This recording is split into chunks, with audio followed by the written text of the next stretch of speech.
You're listening to the We Are Libertarians podcast network. Find all of our shows at wearelibertarians.com. This episode is brought to you by Shopify. Forget the frustration of picking commerce platforms when you switch your business to Shopify, the global commerce platform that supercharges your selling wherever you sell. With Shopify, you'll harness the same intuitive features, trusted apps, and powerful analytics used by the world's leading brands. Sign up today for your $1 per month trial period at shopify.com/tech, all lowercase. That's shopify.com/tech. All right, let's get back to some boring subjects. Understand the risk to our country. Freedom brings people together. You're listening to the We Are Libertarians Network. Learn more at wearelibertarians.com. Welcome to We Are Libertarians. It is February 19, 2019. I think this is episode 342. I'm not totally sure. We're going to talk about Trump's national emergency. We're going to update you on the Green New Deal. We're going to talk to you about the Chris Spangle renovation project. Quite the project happening over here. Harry's with me, and we have all kinds of great information for you on the other side of this. Warning, this show is for adults, produced by semi-adults. So the language is sometimes strong and offensive. I don't know what I said. Welcome to We Are Libertarians, where our goal is to help you sound smarter while talking to your friends. We examine current events from a libertarian perspective while treating modern politics with all of the irreverence it deserves. There has been lie after lie. We toss out the screaming heads, put people before political parties, and give context to the news to make you think. Now, here's our host, a 15-year veteran of politics and media, Chris Spangle.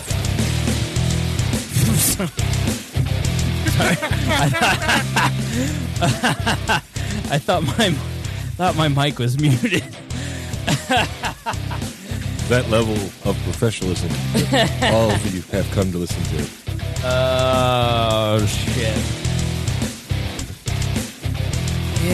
Yeah. Everybody hold on. Harry Price, how are you tonight? Going good. How are you? I'm okay. I'm a little out of sorts, but I don't think that's abnormal. I'll just shut that off. There you go. that accidental sigh that you heard was wow. That was how I truly feel on the inside. I'm sorry. We are live on YouTube right now, and I forgot to turn it on for them, so they're now getting the audio feed. Oh, sweet. Now they're getting audio. Yeah, instead of... See, what you guys might have missed, you might have missed me starting the program going... That sigh was so genuine.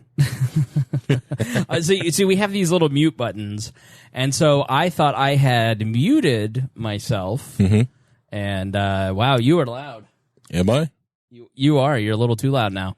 Well, yeah, so I did that on purpose. Through the magic of editing, sorry to our YouTube audience, but through the magic of editing, you have no idea that we really kind of restarted this episode over. So... no, I was overjoyed to walk into my workplace this morning and see the lovely Christy Avery, the lovely Rachel Valor, the lovely Lisa Jo Crosby, I forget what her new last name is, and surprisingly no Miranda Barnett, who didn't wake up till 11, and totally missed her opportunity to come in and meet. I had been bragging about her and her comedic stylings to one Tom Griswold 2 weeks ago. And it would have been a great opportunity for her to meet him, but she overslept, so them's the breaks. Typical comedian. But Christy showed up with a cake that, I'm not kidding you, was the best cake I have ever eaten in my life. Like, it was German chocolate, and it had two memes on it. It had my Twitter profile, Alfred E. Newman picture, and it had me as a cherub. And nobody would touch the cake because it had my naked body on it. So she was generous and donated several $100s to a charity and got to come and see the show that I work for this morning, and brought a few We Are Libertarians listeners. But everybody was like, Spangle's friends are in the break room, like it's a scarlet letter, Harry. Yeah. Well, it is Spangle. If we're Yeah. What's wrong with me? Nothing. I got some photos. I told you to stop hacking into my my drop cam. Yeah, no. So it was good to see her, but it's just been a long week, and it's Tuesday, so I'm very tired already. I see that you're very tired. You still haven't made your bed. You got your bedroll out still here. That's in a the yoga room. mat. Oh, I figured you were just taking my advice and finally moving out of the studio. No, see, the studio is my bedroom. That's where I sleep, and I pray, and I do other things in there. And that's my bedroom. I'm not going to move the studio into my bedroom and my bed out to here. I do want to eventually not be single. Didn't you have this conversation of you not using this whole area for like 5 days? I do use this area. The yoga mat is part of Chris Spangle Clean Life 3.0. Hashtag clean life. Right. So I'm not doing well at keto. I've hit 100 carbs a couple days this month, but today being one of them. I haven't gotten to the point where I can like do a diet.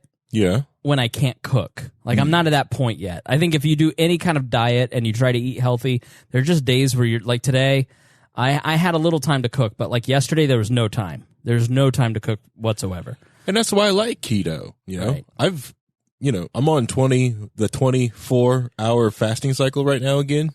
So I'm not eating for 20 hours of the day and just eating in the 4. Right. So like right now, it's a little difficult to me because the only thing I'm thinking about right now is food and how to get more food. Because I'm in my 4-hour window, but I got some pork rinds in there if you want some. Trust me, I'm thinking about it. Go ahead, smash some. Oh yeah, just right here, just Seriously. smash some. Go. I ate all the Epic, which are great. Okay. So I just have the Meyer left over. There's some shit. If you go to Meyer, did you get in the small batch pork rinds? Yeah, I did the Korean barbecue. Yeah, the cream and the spicy dill pickle ones. Yeah. If you go on their website, they also have recipes. I was scared to try a pork rind a week or two ago, and then I was like, "This is pretty tasty." Right? Yeah. So no, go ahead. I implore you, go on top of the fridge. You're hungry. I want you to be able to eat. So pick a flavor of your choice. So we're undergoing the clean life. So I've been trying to get my diet right. I went to the gym, which is why my hair looks like this. I went to church this weekend. I went to a home group. I've been exercising every day. I'm trying to get after it. I did a budget today, Harry.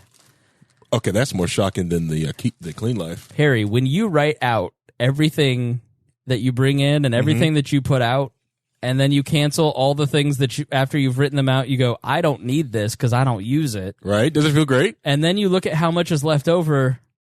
You have you're in two brackets. You're either, ooh, I got to keep cutting, which I'm fortunately not in. I was until about the last 2 years. And then now I'm in the, why am I feeling broke? Right. You go, oh, I can pay off debt. So yeah. So I'm just, I don't know. No, don't mute it. Let's hear it. Let the people hear it.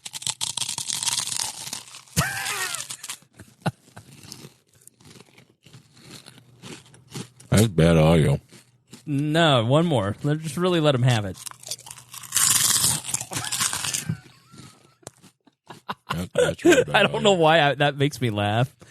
The time I ate Chick-fil-A in front of Brett Bittner when he started keto is still one of the funniest moments on the show, but man, people were mad that I was eating on the air. But with the ketogenic, if you get into the intermittent fasting cycle, you just go without eating. I'll get there. I'm working my way. See, here's how I work. I just start things. There's a Seth Godin video that he spoke at 99U, and just look up "Just Ship It" Seth Godin video. I'll find you the exact title. And I watched this like 2 years ago. I go through these periods of self-growth, and then I go through periods where I'm not growing because I'm really good at just being a lazy piece of garbage. Seth Godin, Quieting the Lizard Brain on YouTube. It's about 18 minutes, 33 seconds. And one break was in 2016, just feeling like garbage.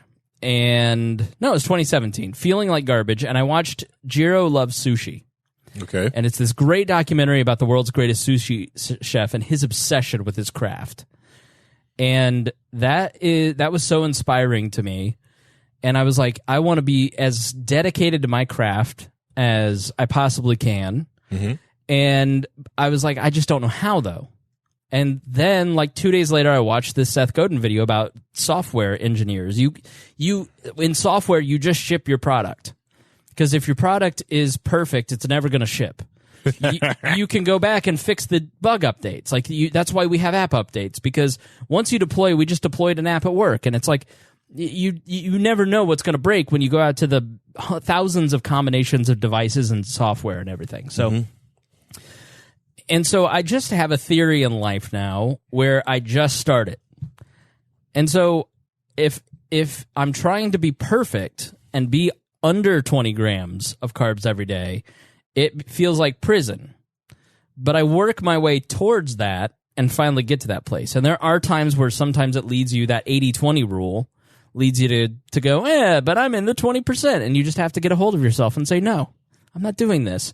But I think it's important to take control of your emotional life, your spiritual life, your mental, intellectual life, your physical life, your work life. Like, I just think your family and friend life, your social life, I think these are very important things to like sit down every once in a while and go, am I doing my best in these various areas? And every December, it's a resounding no. And every January, I go, here's the plan. And then every February, I start to do it. Okay. And I do really well. And I make significant progress. And then I kind of slack for a couple months because I get distracted with We Are Libertarians or this or that. And then I go back to the plans that I had previously written out. And then by December, I got to retool it a little bit. So, what if I recommend maybe you need to do a Spangle meeting, at least the first of the month, just to make sure you're back on track, to make sure you're doing right. I have the benefit of doing that. My plan is to have a meeting every day. At the end of the day, I have no kids. I have no wife. I have a lot of responsibilities, but I'm fortunate in that when I am home, and this is also part of the problem, when you live alone, nobody there is kicking your butt telling you to do better. True. So there's nobody saying, like, clean your house, or you've worn that for the last 3 days, or are you just going to sit there and watch TV instead of reading? Like, I love We Are Libertarians because it keeps me intellectually accountable. Like, there's very few times that I can sit here and fudge it. Now we will tonight, but I have built mechanisms like the research team that help me give you a great show even when I'm distracted with other things in my life. So I just. But I have the ability to take an hour in the evening and just have some quiet time, put my phone on silent, put it in another room, and walk away. But even if somebody had 15 minutes to go, here's my goals, here's what I'm trying to do, here's what will support these areas of my life that I need to fix or I need to keep up, I think it's important. Okay. Yeah. I mean, do you have a self-meeting time? Yes, I do. What is it? It's 4:30 in the morning every day. Oh.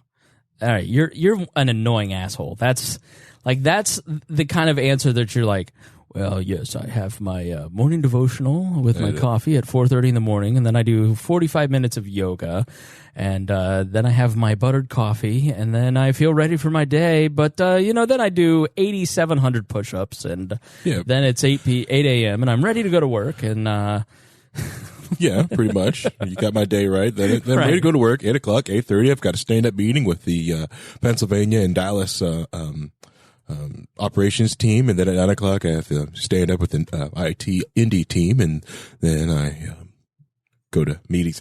Anyway, so that's my fun life. Tell us about how you are accountable with your goals. I write them down, and at 4:30 in the morning, I go to the corner, which I cry in, and I read my goals, and I look at my goals, and I say them aloud. So I know what I have to do and what I have to accomplish for that day to make sure these goals happen in the time frame that I want these goals to accomplish it.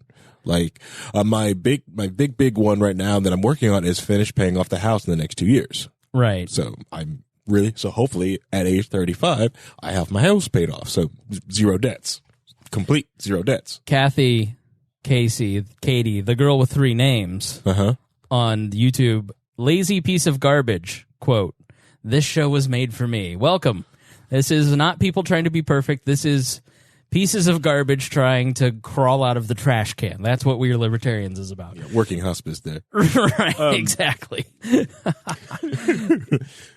And with your budget, I am proud of you doing the every dollar method. And it's a great, getting out of debt is the most liberty thing you can do for your entire life. I agree. I really do agree. I think I have been thinking deeply about libertarianism less as, I don't know, something in me switched over the last several months. And I think it is being so deeply into the news and the headlines for about 1.5 years and watching it, and then kind of saying, I feel like I'm going crazy right now. Stepping back a little bit and kind of examining, like, what's the cause here? What's the root cause? And it always comes down to something that we've always said on the program, which is the world is made up of individual choices, and every single individual choice makes up a society. You know, the FBI or the CIA employee that decided that he wouldn't hand over the intelligence, he or she wouldn't hand over the intelligence to the FBI and Ali Soufan and his anti-terrorism department. That one person's decision led to the 9/11 terrorists not being arrested when they tried to enter the country, which led to 9/11 happening. Right. That's one person's pride causing an entire nation to have 20 years of war and surveillance and so each and every one of us, our decisions, it's like at work. If you're having a bad time at work, if you're not a good employee, well, it's that decision not to return that email. I can do that in the morning. Or that decision not to go to the gym. Well, 100 decisions a year to not go to the gym, or 365 decisions to not get your physical life in order, means that when you're 65 and you have pneumonia and you're in the hospital, your lungs don't have the muscular strength to cough up the phlegm, and so you die of the pneumonia. Like, it's made up of those little individual choices. And I think as libertarians, it's important for us to understand the importance of personal growth. And I think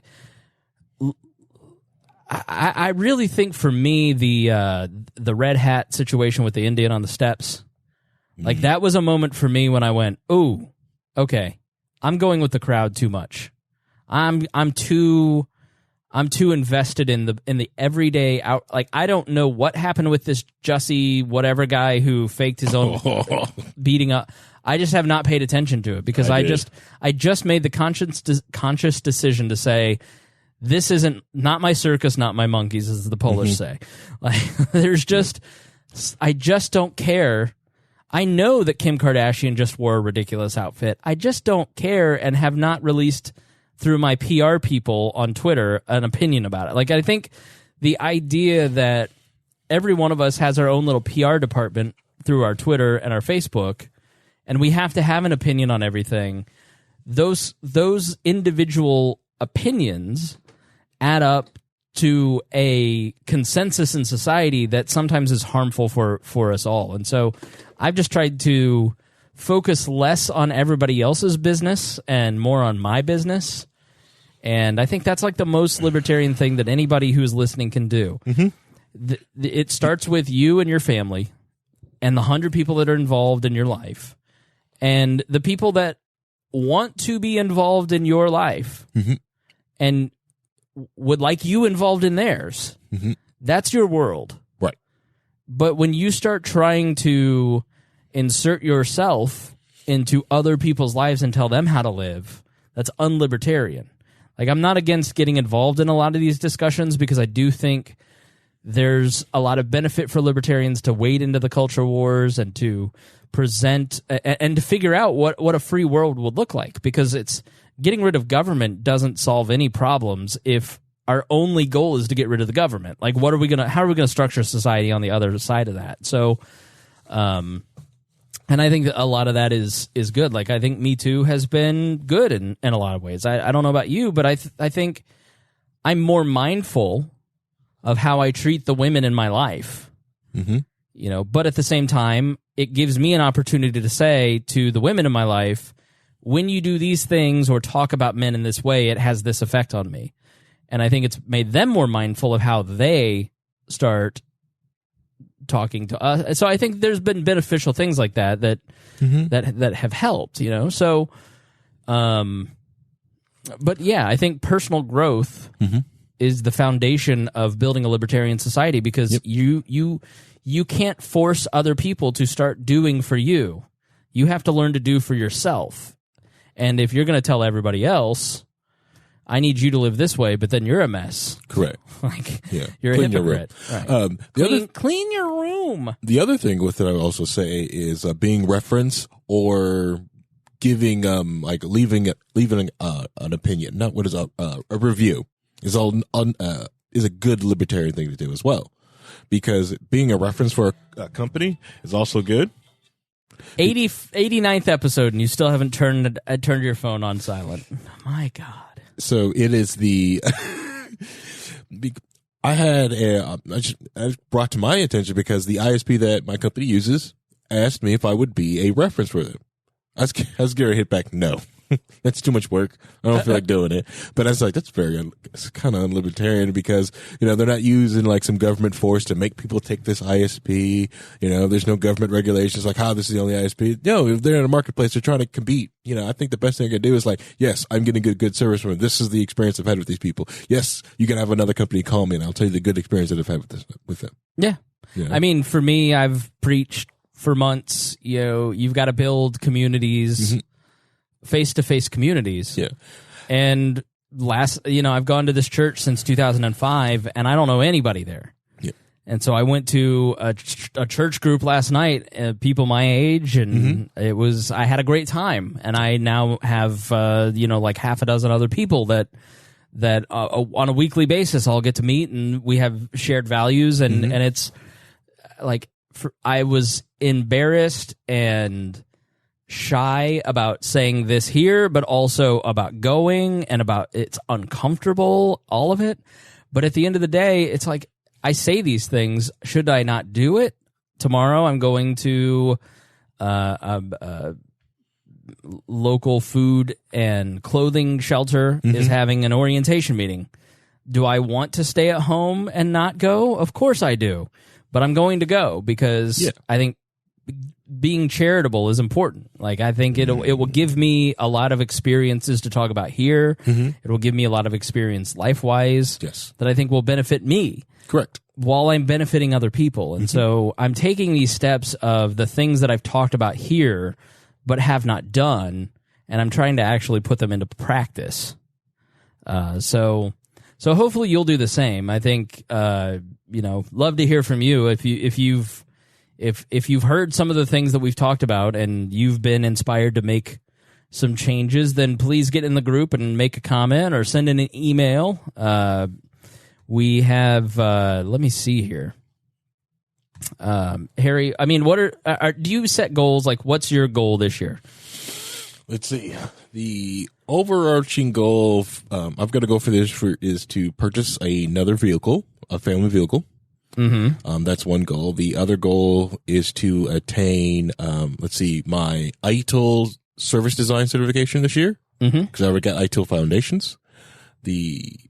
So those are basically, that's one of my personal goals. That's a purchase goal. So I'm saving up, so one's controlling my money supplies to make sure I can purchase this van, and the other one is controlling my free time. So like, I'm studying for this certification test. Right.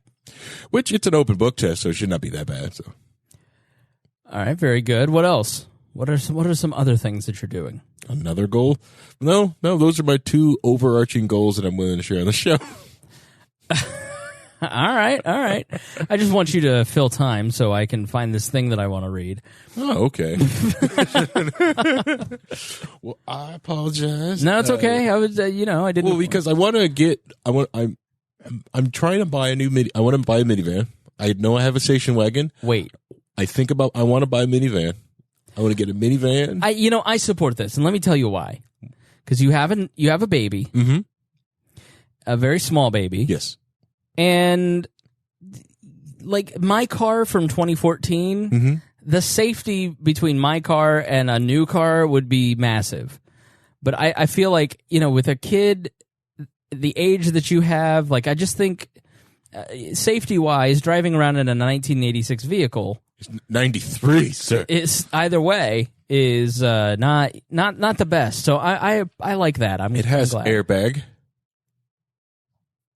Okay. Yes, it has one single airbag, but it's a Supra, so it's already built safe.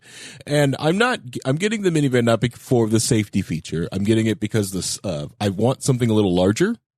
Okay. I'm finding the constraint with Lacey's family. A lot of her family don't drive for some reason. She's got members of her family that don't drive cars. Okay. They don't. So they have to go get them. And it's very hard to put all of them in the back seat of either the station. So either have to take the station wagon and her Focus, and it gets kind of cramped.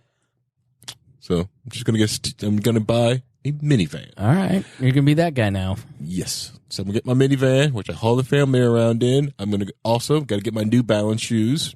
Are you considering more children? No. I didn't think so. No. I probably would if I knew I was guaranteed a son to make Lacey happy. If I was guaranteed, like I could just pick it out. But I'd be happy with $2. I think it'd be awesome.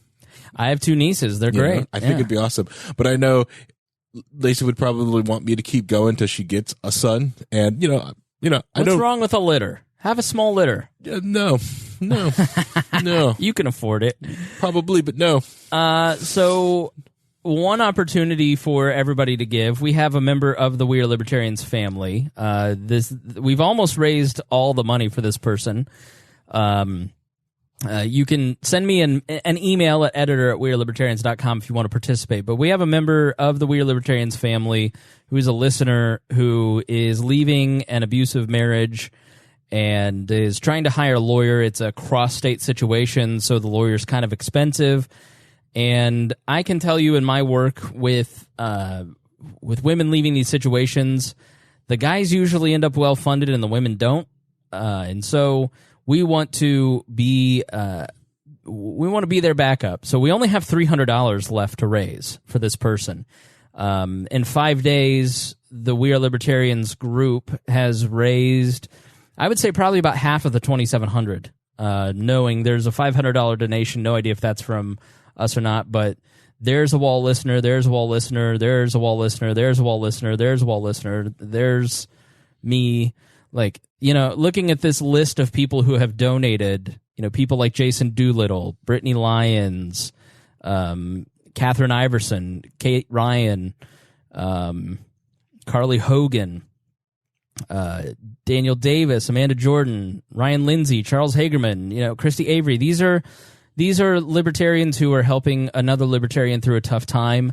We want to start doing more of this kind of thing. I can tell you that this is an actual need. This is definitely going to somebody who needs the help. So if you'd like to help close the gap on that $300 or even give more, then I'm sure it will be greatly appreciated. I'm talking to this person tomorrow. They are well taken care of in terms of their safety and also their personal needs because of a solid family just looking to help fight the custody battle that comes and make sure that they're on a financially stable platform. So if you are able and willing, then please send me a link. I'm obviously not going to blast this out there for privacy reasons, but I will send you the link if you email me or direct message me at Facebook or email me at wearelibertarians@gmail or editor@wearelibertarians.com. Goes to the same place.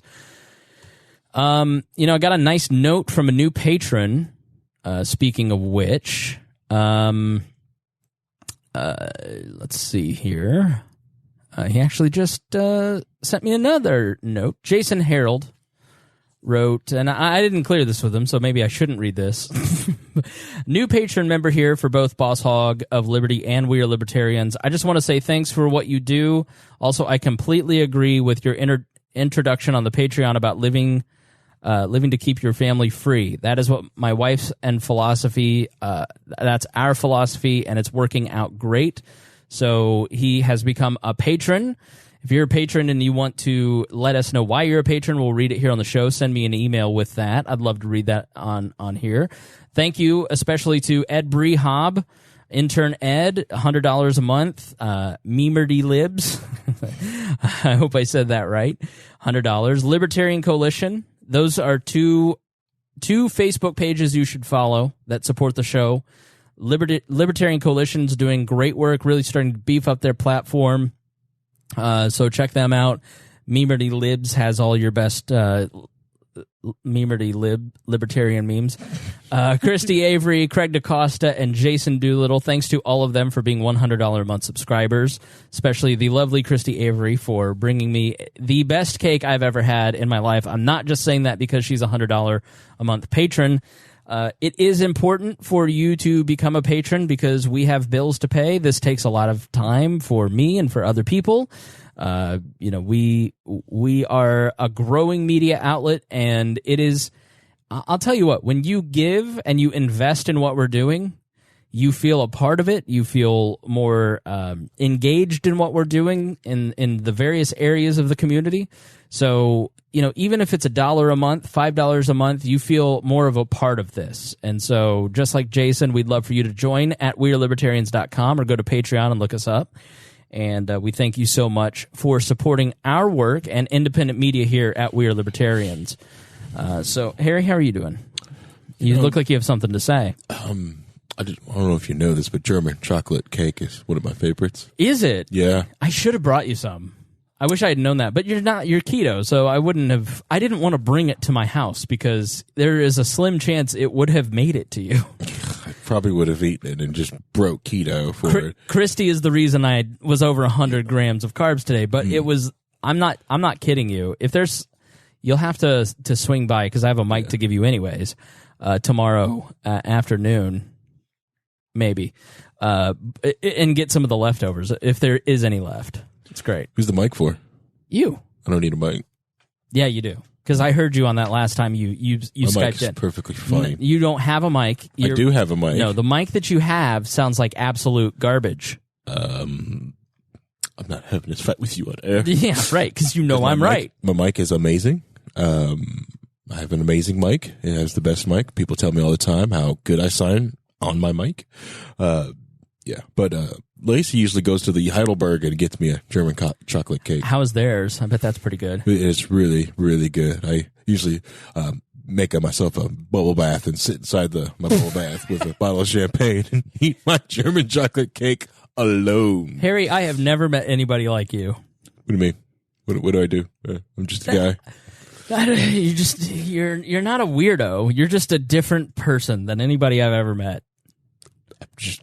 That was Wait a minute, Christy. That was a Kroger cake. That was a Fort Wayne Kroger cake. That was Kroger better than Cake Bake, which is like if you go to Cake Bake and if you had bought that cake, she spent around $40 on that cake today. Yeah. If she had gone to Cake Bake, it would have been $300, and I'm not kidding. Like it was better quality cake. The cake was so moist. The German chocolate icing wasn't like gross premium. It was homemade. Yeah, that like gritty, gross. It was living coconut. The Kroger's, they bake in there. Have you ever been to the Kroger's late at night? They bake in there.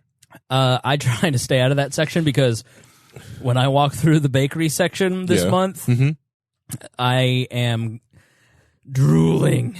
Yeah, if you get there like late at night, like early in the morning or late at night, if you have a 24 hours Kroger, they're baking.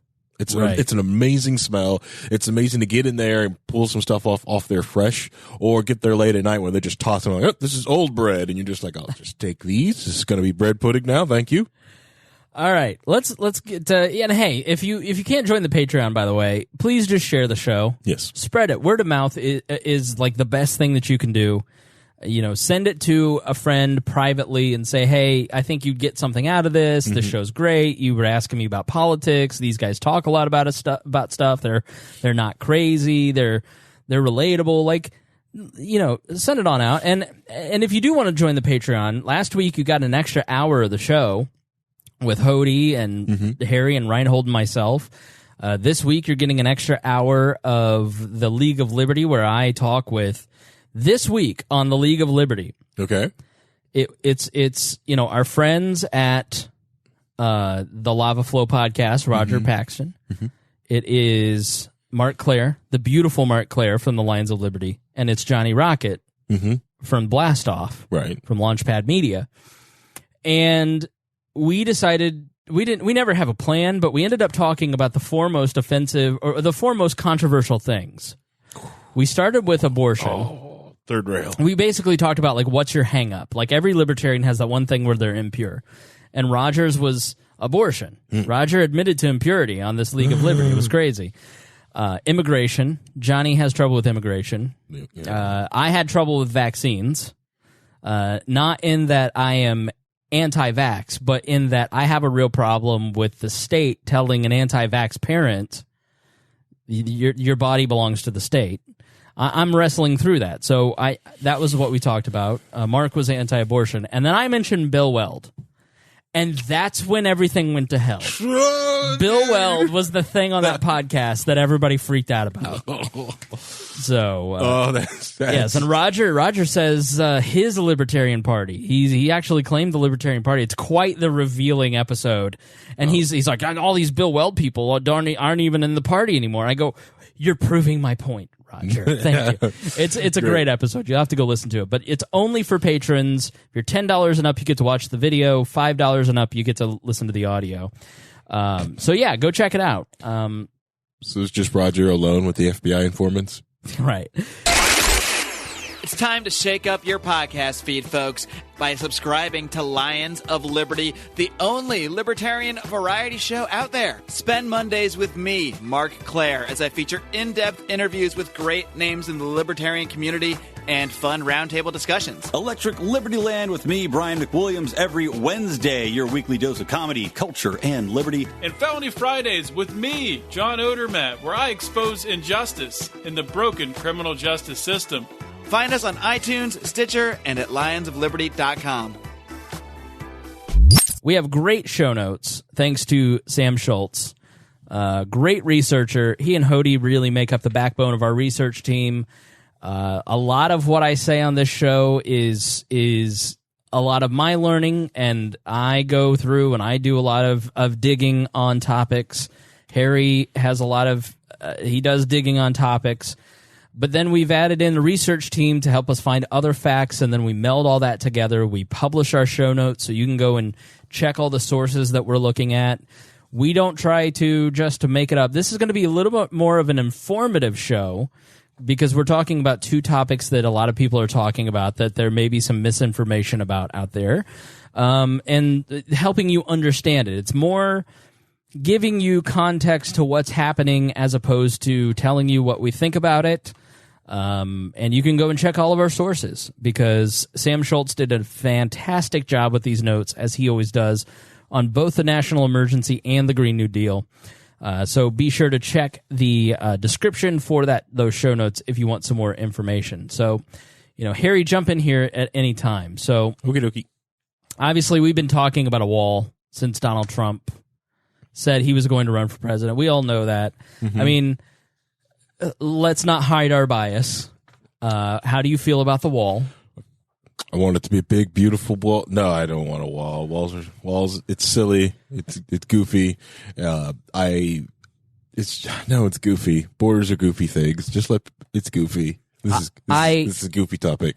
I have become more and more open borders the more and more I've become libertarian, but I will say that the idea of a wall, even if I were pro borders, like, it isn't going to work, and it's a giant waste of money. I might be pro wall depending on where it's built. Like, I'm pro wall around Chicago. border wall. Right. No, it's, you have to understand, in Indiana, right, we get a lot of crime and everything coming from Chicago. They're not sending us their best. Yeah, I can make this same. Yeah, I can make this wall argument about anything.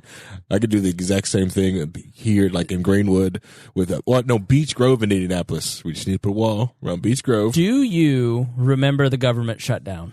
Which one? Right, the most recent one. Okay, the longest one in history. How long ago was that to you? Feels like an eternity, but it really was like 2 weeks. Right. It was about 3 weeks ago. Yeah. So through February 15th. Recently we had the 5-week partial government shutdown, and Trump and Democratic leaders faced off over funding for the wall on the southern border. And Trump, he refused to sign any. This is the kind of professionalism that you get at We Are Libertarians. I apologize for Harry. He should not have belched into the mic. What? It was the pork rinds. Trump refused to sign any spending bill that didn't include more than $5 billion for the wall. And so they agreed to open the government for 3 weeks through February 15th and without money for the wall, while they negotiated a long-term spending bill with money for the wall. So Trump has continuously threatened to declare a national emergency to fund the wall, which he wouldn't have to go through Congress for spending. He would pull it from various sources. So we're going to kind of tell you what his plan is, updated as of right before we went to press here. So if Congress doesn't come up with the appropriations bill funding a border wall, can President Trump declare a national emergency and build the wall anyways? The Constitution says that the government, including the president, cannot spend money unless Congress passes a law authorizing the spending. So right there, we have a constitutional problem with this. Yes. So the form of government that we have built, that we all, I guess, are still pretending exists, is that Congress is the purse keeper. Why are you laughing, Harry? I'll tell you why you're laughing, because the next word is however. However, the National Emergencies Act of 1976 says who was president in 1976? Jimmy Carter. Was it Carter? Yes. The peanut farmer? Yeah, right. I couldn't remember. I'm sorry if I had a count. I went Nixon. No. It wasn't. Wait a minute. It's Nixon. Nixon, Ford, Carter. Yeah. No, so Nixon, Ford, Carter, Reagan. Ford would have been president in 76, and then Carter took over in 77, right? Because Carter, Reagan. Yeah, Ford, Carter, Reagan. Nixon, Carter. See, you messed me up. I had it in my head, and you just had to say Carter. Now I'm like, see who signed the National Emergencies Act. It probably says it in the notes, but I'm impatient. So, because I would guess that it would be a progressive, a Democratic person. President Chris Spangle got on Wikipedia. God damn it, I don't remember doing that. It says Gerald Ford. All right. Well, I don't know why Jerry would have done Did I have that, bro? But you messed me up. It's Nixon, Carter, Ford, Reagan. No, yeah. It's hold on. Ford pardoned Nixon. He was the vice president. Right. Sorry. Right. Nixon, Ford, Carter. Got it. Yes. Right. Carter, Reagan, Bush, Clinton, Bush, Bush again, and then Trump. Let's see how far you can go back. I want you to start and go backwards.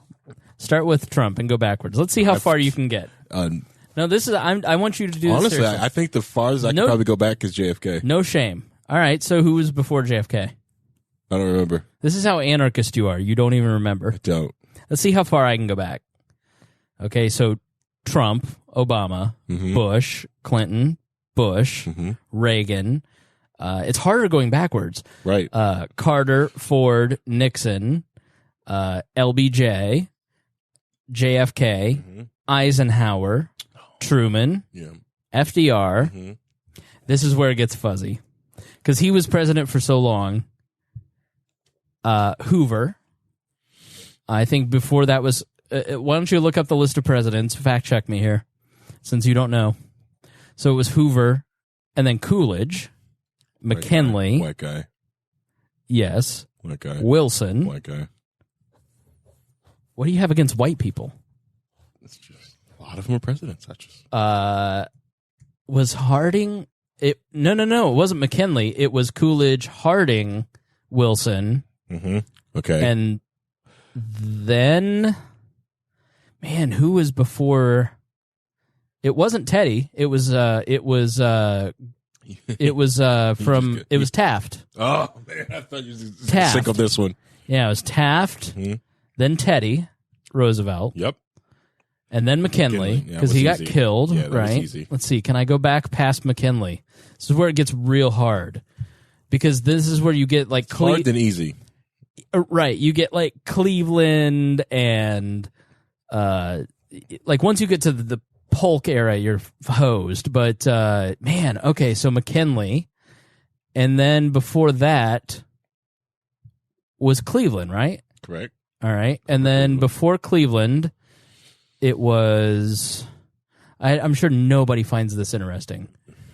Except the history majors. But it was President's Day on Monday. It was President's Day yesterday.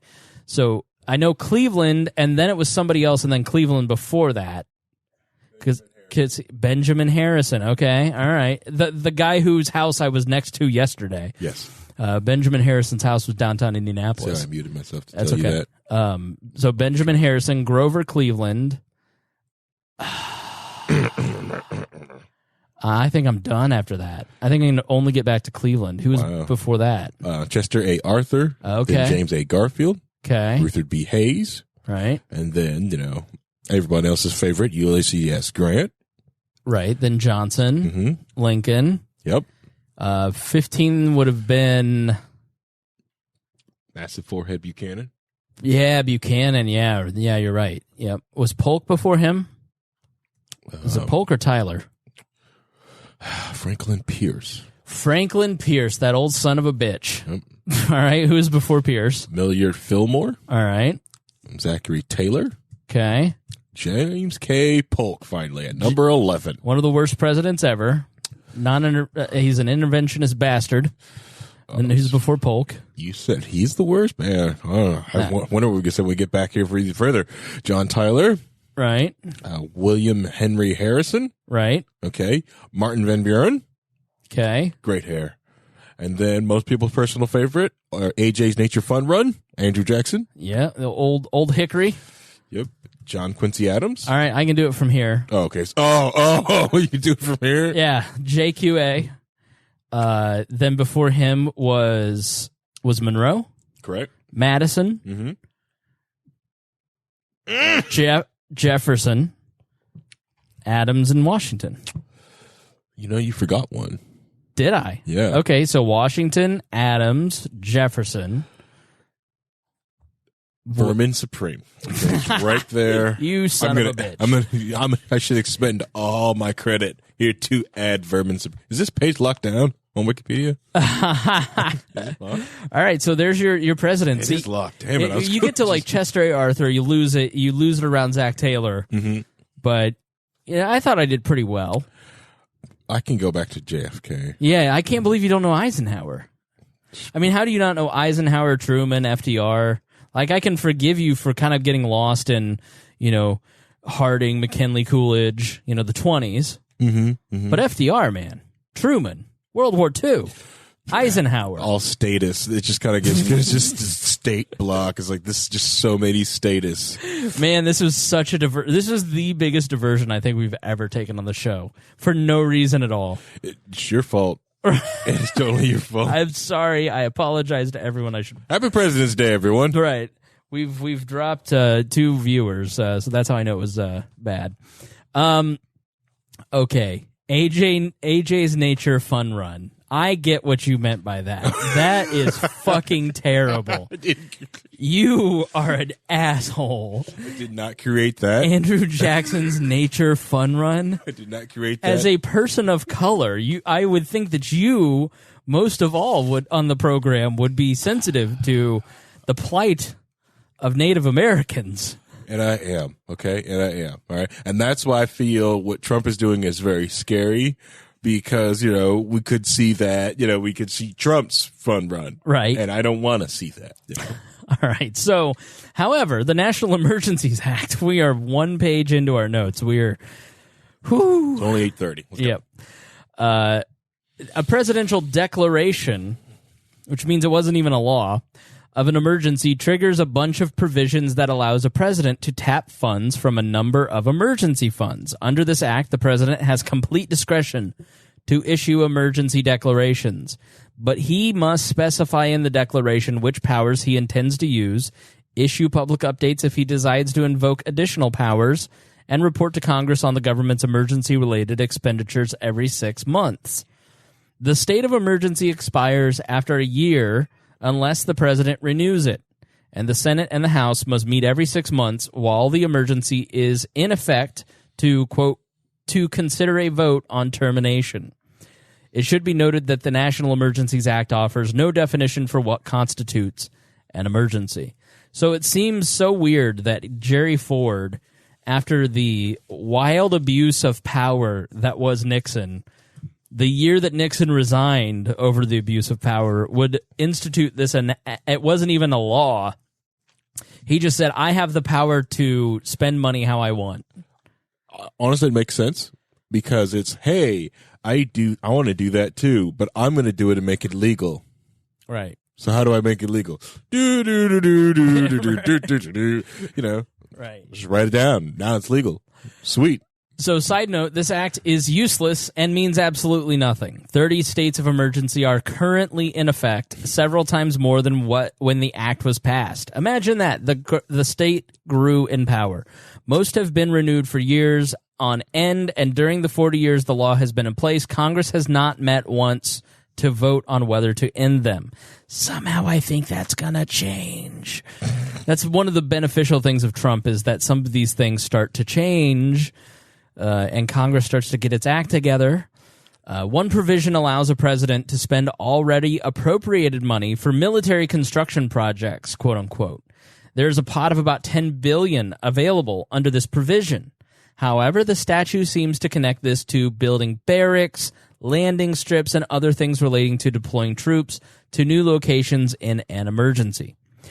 Now, another provision allows a president to divert emergency money already appropriated for disaster relief, but most people see these as natural disasters, and it would be up to a judge to see if AWOL fits. I'm going to guess that it won't. I'm going to guess that it does. I think he's going to get he's getting his wall. Yeah. He would also declare a, quote, state of immigration emergency, which would pull funds from an immigration emergency fund that is usually used to help feed, house, and process migrants. This fund currently got messed up in a weird way. Only has about $20 million in it.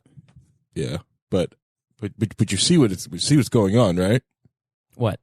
They're going to block his wall, and then the wall blockers. Yeah, the wall blockers, and then he's going to get frustrated, fed up, and then he's going to send the military. Oh, this is speculation. That's fine. All right, hey, save it for after we do all the facts. Then we'll give you our opinions, our phony baloney opinions. You're right. The White House has also reportedly directed the Army Corps of Engineers to look at its budget for potential funds to divert to the wall, including $13.9 billion from a disaster spending bill passed by Congress last year.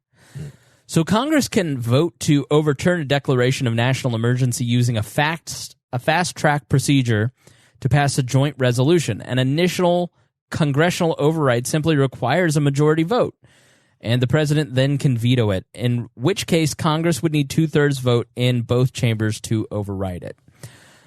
Now, if Congress were to override a declaration, there's a good chance it would be taken to courts where things like, what constitutes an emergency? Or can a president declare something an emergency simply because he wasn't able to persuade Congress to appropriate money would then be debated.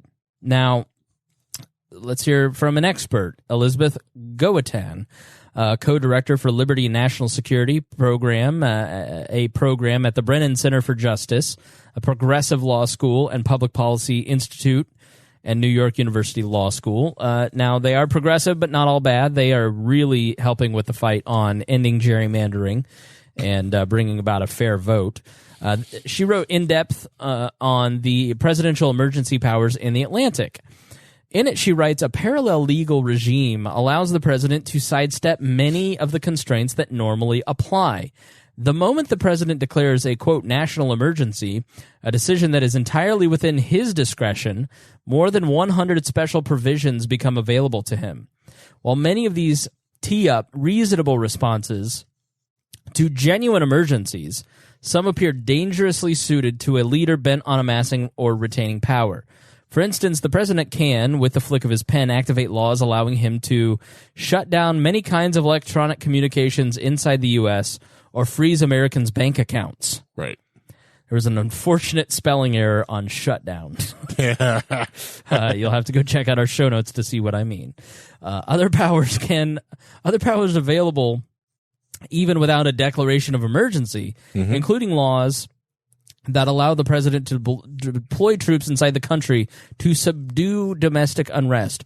So let me repeat this. With the flick of a pen, he can shut down many kinds of electronic communications inside the U.S. or freeze our bank accounts. He or she, because Hillary's much more likely to do it than Trump, to be honest, and they can deploy troops. Correct. And institute martial law in the United States. Correct. And all of those sitting there is like, I have never heard this before. Or probably thought they've heard this before, right. And it was like, that was just that crazy person, Alex Jones, saying this. Oh, I saw this on Jericho. That would never happen here. Well, bull crap. Yeah, it can happen. And has it happened in certain ways? Kind of has. Troops have been deployed. Bank accounts have Japanese. been frozen. Yeah. People have been seized. Bank accounts have been frozen. People have been warranted wireless tapped. These are all things that has happened. Just a few years ago during the financial crisis in Greece, they did what was called a haircut. Oh, yeah. They took scary. 10% of your bank account. Every single person's bank account in Greece. They shaved 10% out of it. Yeah. You had $1 million in there. They took $100,000. Is that what 10% is? Yeah, they took right. 10. You said $100 out of $1 million? 100,000 out of is that 10,000? Anyways, math hard. Right, $100. They take $10 out of your account. There we go. Yeah, so anyways, the haircut happened, which then led to bank runs because people were like, okay, I got to get my money out of Greece. Fuck the government. Yeah, right, I'm gonna get my money. Yeah. Which further led to even more of their of Greece's issue. That's why everyone kept saying like, hey, they're going to collapse if they keep going on this. That's one of the main reasons people were like, look at Greece. Are you seeing what's going on here? But most people want to like, oh, you're just saying the sky is falling. No, if they continue on the actions that they're doing, they're going to shatter their economy. And they kind of did. It wasn't for Germany going like, hey, play nice. I love how people think that if something happens in Greece or France or India or one of these other countries, that the government here wouldn't do the exact same thing. As if governments just are states are going to stay, right? Like, I'm sorry, the United States didn't confiscate precious metals. I'm sorry, did the U.S. government didn't do that? Did I read that wrong? When did they do that? Let's see, what was it at? In the 50s? Let's see if we can count backwards all the times they've confiscated money. All the time. It started under Trump, and then the U.S. gold confiscation of 1933. That's right. Yes. I remember this from my G. Edward Griffin days. Back when I was a real Ron Pauley. Yep. The gold gold confiscation of 33. The gold confiscation, and they're taking the dollar notes and getting rid of your silver certificates. Yeah. And then taking the silver out of your coins. By the way, Roger said that there were no real libertarians on We Are Libertarians, the entire network. Ouch. He said there are no anarchists on the network. Ouch.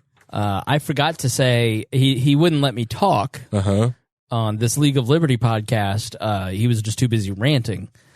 But you, sir, you are a true anarchist. Yes. There's nothing false in you when you're breaking out the gold confiscation of 33. Thank you. It's very hurtful from Roger that he did make such opinion that way. Right. I figured if he, come out of his, lava hole and come to the Midwest, he could see the awesomeness. Which I know. I didn't say to him, my co-host is Harry. He's an He's a voluntarist. Whoa, I'm not a voluntarist. What? I know you're so voluntarist. You don't claim being a voluntarist. Not voluntarist. Those are completely different Anyways, things. moving on. Enough of this. I like you, but God, anarchists. I'm pretty close to an anarchist, but I don't say it just because anarchists are so annoying. I know. That's why you have to correct people like, oh, you're no, anarchist. No, I'm not with them either. I'm just a libertarian. Let's just call me that. Because then all of a sudden you're beholden to whatever that nerd's version of anarchism is. Right, yeah. They don't care about listening. They want to make sure you're a clean cult member. Yeah. Right. The premise underlying emergency powers is that the government's ordinary powers might be insufficient in a crisis, and amending the law might be too slow in an emergency. It is meant for temporary expansion of power until the emergency passes or laws are changed. Now let's think about this. All right, you and I have lived through a true national emergency. Mm-hmm. It was 9/11. Oh, I was going to think of the Deflategate, but keep going. Remember, it was the time that Family Guy was taken off for the first time, but we came through. They were returned. There was the time Little Debbie went out of business. Hostess. But they came back, not bigger and better. Their product is much worse now, but at least we still have ho-hos. But do you remember 9/12? Yes. What happened on 9/12 in Washington, D.C.? Do you remember? Let's see, 9/12. Let's see, where's the 9/12 rally? No, that was the next year. That was the year after old Glenn Beck. Yeah, it was old Glenn Beck 9/12 rally. But that year after, everything was still shut. Dick Gephardt and Tom Daschle and Nancy Pelosi and Chuck Schumer and their counterparts Trent Lott and Bill Frist and I think at that point Tom DeLay, all on the Capitol steps singing "God Bless America" together. It was absolute unity, total unity. Only a handful of people, including the grandmother of my current representative, Julia Carson, voted against the war in Afghanistan. Now, a lot of those things had sunset provisions, like the so-called Patriot Act, which was written by our current vice president. Mike Pence used to tout that he helped write the Patriot Act, and then Snowden happened. Somehow that disappeared from his website. But in a time of national emergency, do you remember 9/12 and how everybody was ready to work together to solve the problems that we had as a nation? Correct. Right. They were already in lockstep to do anything that was needed to be done. Right. How many years after 9/11 were 9/11 memes acceptable to put on Facebook? Do you remember I remember the specific anniversary when you started to see normies post 9/11 memes. I don't remember when it was acceptable. It was 15 years after. Was it? 14 people started testing the waters. 15 is when people started doing "You Melt My Steel Beams," that kind of stuff. Okay. Do you know what would have happened to you had the first year after 9/11 you had made a 9/11 joke? Oh yeah, they would have went after you. Excoriated you. Yeah, because it was a true national emergency, right? So how many people have been making memes about Trump and this wall and the fake national emergency that he's creating? Like, nobody makes jokes about a national emergency. Nobody is questioning it. Like, the thing about a national emergency is everybody in the country recognizes this is a problem, except for a few fringe people. Right, but they didn't define what an emergency is.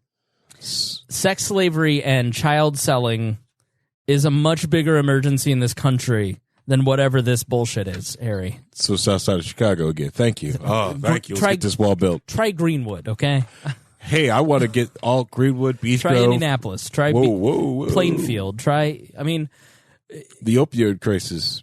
Oh, that's probably already an emergency, right? Yeah, that's 134, right? Reinhold's right. Like Gilbert Godfrey at the Hugh Hefner roast right after 9/11 made a 9/11 joke, and it was unthinkable. Yeah, he did, and he was like underground for the longest time. Right.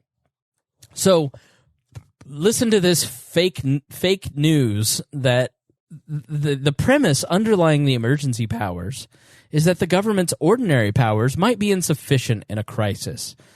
and amending the law might be too slow in an emergency. It is meant for temporary expansion of power until the emergency passes or laws are changed. So there was no too slow after 9/11. They were all united to make this happen quickly. And until the emergency passes or the laws are changed, none of them have been challenged. None of these things shut down. Mm-hmm. The 30 that we have are ongoing. Mm-hmm. It's complete nonsense that we have the president has this power at all. And this is our only chance of getting this retracted is Trump using it. Right. But it seems to the average ear like, yeah, it makes sense that the president should have the ability, the flexibility to, it's just like if you're the boss of a company, and it's not like you're the boss of a company because you have the ability to kill people and your boss doesn't. Yeah. And the same thing is like, because after 9/11, what the United States government did to a lot of their telecoms and communications and baking like awful things in, it's the same thing the United States is accusing China doing with Yahweh. Right. You know? Yahweh. Yeah, Yahweh. I am, the great I am. Yeah, no, Yahweh, the cell phone. Huawei or whatever. It's with an H, yeah. Yeah, Yahweh. Well, that seems offensive to a certain segment of our population. It's pronounced Yahweh. All right. No wonder everybody's mad at him. Some legal scholars believe that the Constitution gives the president inherent emergency powers by making him commander-in-chief or by vesting him a broad, undefined executive power. Well, I don't think he should have that power. So, in the past, presidents have cited inherent constitutional powers when taking drastic actions that were not authorized or prohibited by the Congress. Example, FDR's internment of U.S. citizens and residents of Japanese descent during World War II, George W. Bush's programs of warrantless wiretapping and torture after 9/11, and Abraham Lincoln's suspensions of habeas corpus. So the inherent constitutional powers that people seem to justify this with led to the internment of innocent Japanese people, torture, warrantless wiretapping of the entire world, and the suspension of habeas corpus in the Civil War. So, yeah. I never would have thought in my wildest dreams that I would hear Nancy Pelosi talk about how awesome the Constitution forefather framers were in framing the Constitution and limiting powers. It really is weird. I was like, am I getting a Constitution lesson from Nancy Pelosi? So if you don't know what habeas corpus is, the dictionary, a writ requiring a person under arrest to be brought before a judge or into court, especially to secure the person's release unless lawful grounds are shown for their detention. So basically, he just would arrest whomever he wanted. Journalists. Lincoln arrested journalists. He arrested citizens he thought were spies. It didn't matter. Claimed they were spies. He took away their right to be seen by a judge. So, for those of you who did not know that, the president has access to emergency powers contained in 123 statutory positions. For example, George, I like how we said, we're going to give our opinion afterwards, and we're like, I'm outraged by this. For instance, George W. Bush leveraged the state of emergency after 9/11 to call hundreds of thousands of reservists and members of the National Guard to active duty in Iraq. During a national emergency, the president can unilaterally suspend the law that bars government testing of biological and chemical agents on human subjects. In 1942, Congress amended Section 706 of the Communications Act of 1934 to allow the president to shut down or take control of any facility or station for wire communication upon his proclamation that there exists a state or threat of war involving the United States. In today's age, this could be seen as extending to the Internet, effectively giving the president complete control over the Internet and could function as a kill switch. Radio, television, the Internet. The president has the ability to control all of this under these powers. Let's not think about our time, because let's be realistic. The idea that any of this might happen in the next 20 years seems kind of far-fetched. Does it? But it took 150 years for the Roman Republic to get from where we're at to where Caesar took over. Does it? What if they use the kill switch because they feel that Russia is hacking the election, so we must turn the Internet off? I mean, all right, so... it could be used at any time, Harry. Good point. Under the International Emergency Economics Powers Act from 1977, IEPA. I just want to remind people of Honan Square. Remember that in 2015, the Chicago black site. That's right. The Chicago police had a black site where they were just taking people and beating the hell out of them. Mm-hmm. The president can declare a national emergency, quote, under IEPA, to deal with any unusual and extraordinary threat to national security, foreign policy, or the economy. This allows the president to order a range of economic actions, essentially transferring export and tariff control from Congress to the executive branch. Clinton expanded IEPA's usage by targeting both foreign governments and foreign political parties, terrorist organizations, and suspected narcotics traffickers. W expanded this even further after 9/11 through Executive Order 13224, which prohibited transactions not just with any suspected foreign terrorist, but also with any U.S. citizen suspected of providing support to foreign terrorists. Once a person is designated under the order, no American can legally give him a job. So if you are deemed under this act to be a terrorist, no American can legally give you a job. You cannot be rented an apartment. You cannot provide them medical services or sell them groceries without the government's permission. Right. The Patriot Act allowed the government to trigger these consequences just by opening an investigation into whether a person should be designated. The government only needs a reasonable basis for believing someone is involved with or supports terrorism in order to designate him. The person is generally given no advance notice and no hearing. Now, the Insurrection Act of 1807, who was president in 1807? 1807? So 1812 obviously was Madison. So I bet you that was old TJ. The Insurrection Act of 1807, which has been amended over the years, allows the president to deploy troops unilaterally either because he determined that rebellious activity has made it impracticable to enforce federal law through regular means, or because it deems it necessary to suppress insurrection, domestic violence, unlawful combination, or conspiracy. Look out, Alex. Terms not defined in the statute that impedes the course of justice. Eisenhower used the Insurrection Act in 1957 when he sent troops to Little Rock to enforce school desegregation. H.W. used it in 92 during the L.A. riots. Trump tweeted that he would send in the feds to Chicago after a spike in homicides in 2017. It wouldn't be that hard for a president to find a reason to send military into an American city. Now, there's also the Presidential Emergency Action Documents, PEDS, originated as part of the Eisenhower administration's plans to ensure continuity of government in wake of a Soviet nuclear attack. COG.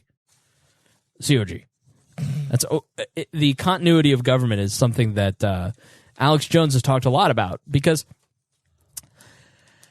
way back when we all called it a Trump conspiracy theory that the deep state was out to get Donald Trump. Correct.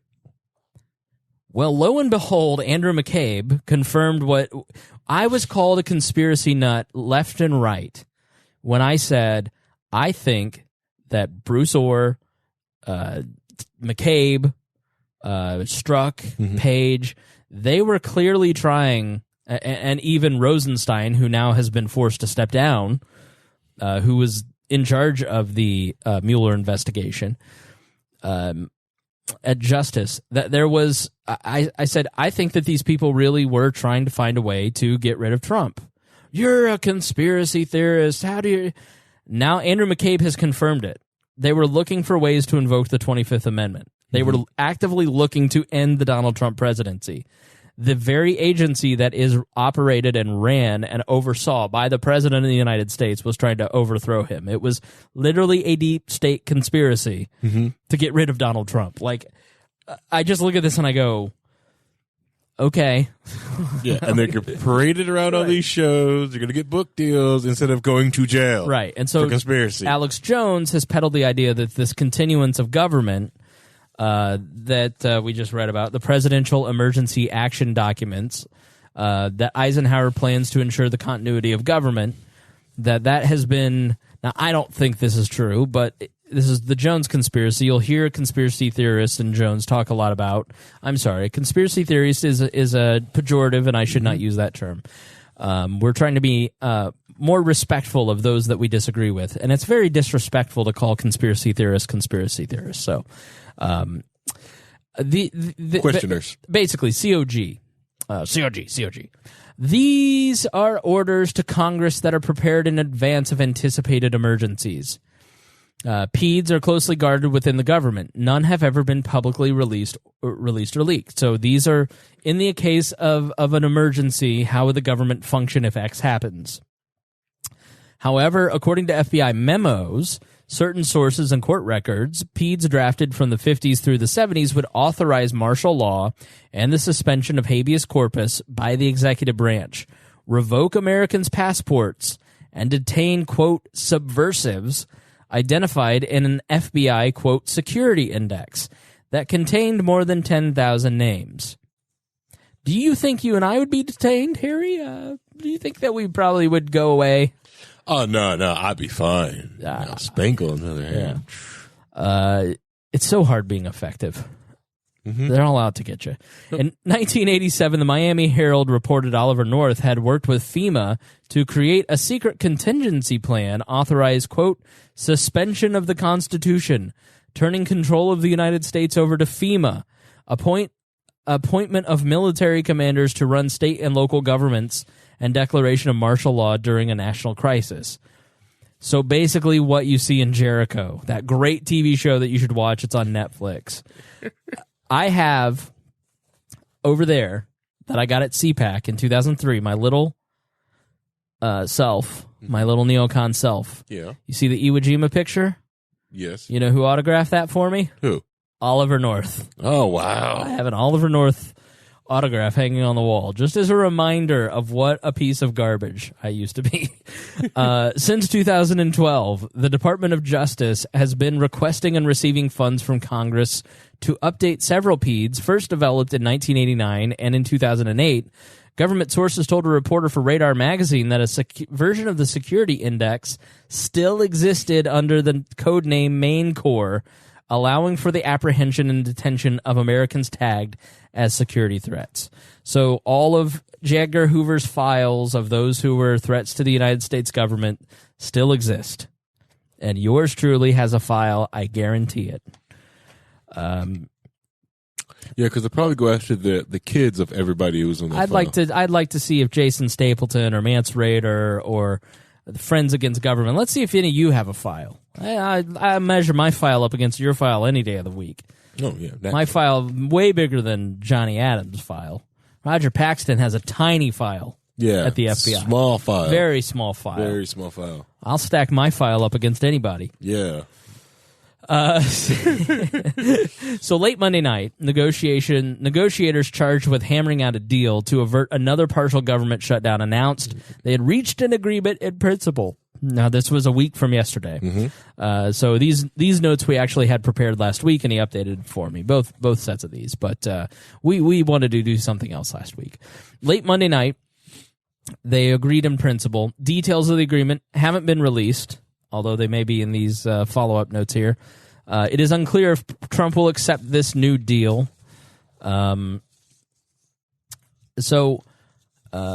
Anyways, so to the updates. On February 15th, Donald Trump declared a national emergency in an effort to circumvent Congress and fund a wall on the southern border. This came a day after Congress cleared a bill for his signature that prevented another government shutdown and provided $1.3 billion for 55 miles of new fencing.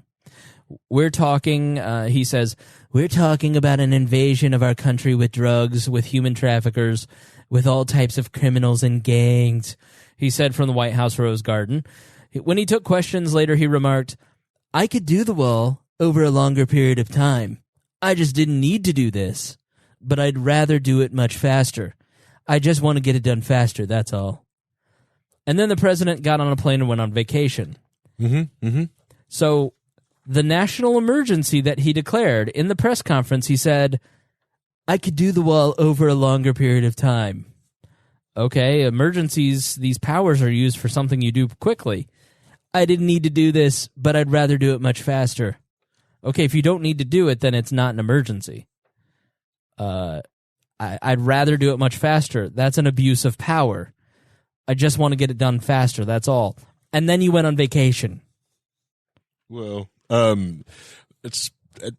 see, everyone wants to nitpick at that, but that's the most American thing I've ever heard. It's like, this is an emergency. Did he put it on a credit card? I need to put this on a credit card. I'm also going to go on vacation on this credit card. Yes, I know my roof is leaking, but I want to go to Disney. I need self-care. Yeah. Now, granted, I could probably, save up, fix my car over the next few months, but I decided just going to get a brand new car. It's easier this way, and I'm going to go on vacation. Have you been reading my mind? The president's actions clearly violate the Congress's exclusive power of the purse, which our founders enshrined in the Constitution, Speaker Nancy Pelosi said, who supported Barack Obama. Pelosi and Schumer said in a joint statement, the Congress will defend our constitutional authorities in Congress, in the courts, and in the public using every remedy available. I love that they're for limited government now. I know, right? Isn't it weird? Yeah.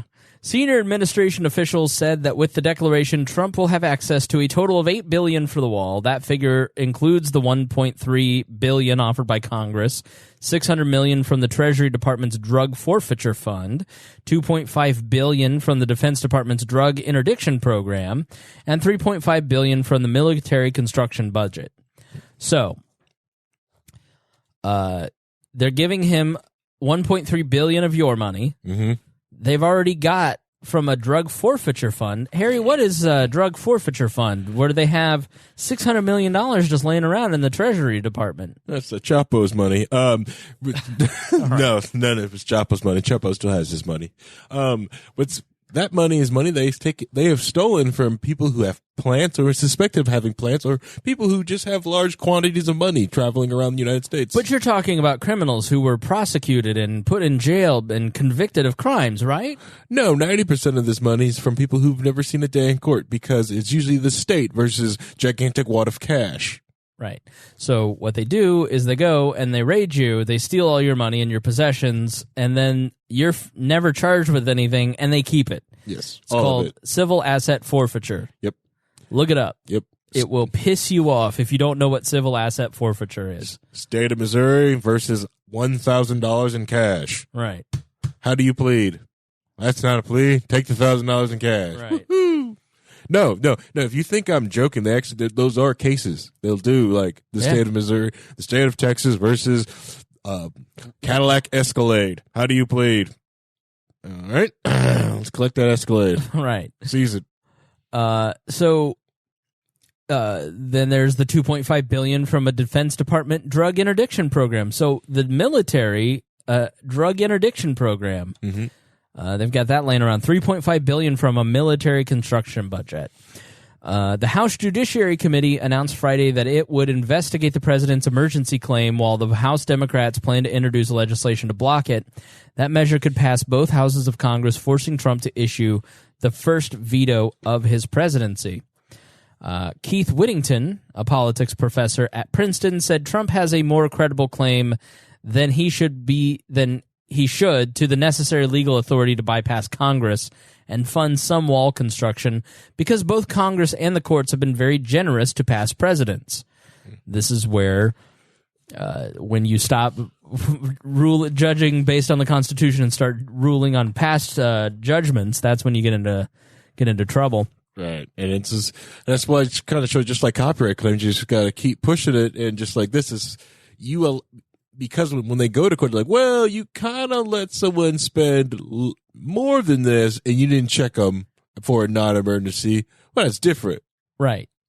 I'm like, well, now we're in court, and different's going to get held up now. Right. Which is a good thing on this, because maybe the court will smack this hand. They'll limit the power of the government. Maybe. The government's going to limit the power of the government, Harry. This is going to be great. They're going to vote themselves out of... Do they have enough power to let power go? Okay. So he continues, Congress has delegated substantial statutory authority to the president to declare emergencies and move already appropriated funds to new military construction projects. Now, on Monday, yesterday, February 18th, the coalition of 16 states filed a federal lawsuit to block Trump's plan to build the border wall without congressional approval, declaring that the national emergency is unconstitutional. Now, you will remember from your history class that the federal government is made up of the states. The federal government did not create the states. The states created the federal government. Now, over time, that has morphed. Frickin' Woodrow Wilson. Started almost immediately with Hamilton. It sucks that Hamilton is being lionized. He's the worst of the founding generation. What an absolute garbage can that guy was. Yep. George Washington knew, though. Yep, he knew. He knew. He knew. But he was too old to do anything. Should have just shot him. John Adams knew. Yeah, Andrew Jackson hated him. Andrew Jackson probably would have shot him. The states participating in the suit are California, Colorado, Connecticut, Delaware, Hawaii, Illinois, Maine, Maryland, Michigan, Minnesota, Nevada, New Jersey, New Mexico, New York, Oregon, and Virginia. With the exception of Maryland Governor Larry Hogan, the governors of the states are Democrats. The suit names as defendants the President, the Department of Defense, the Treasury, the Interior, and Homeland Security, and senior officials of those departments.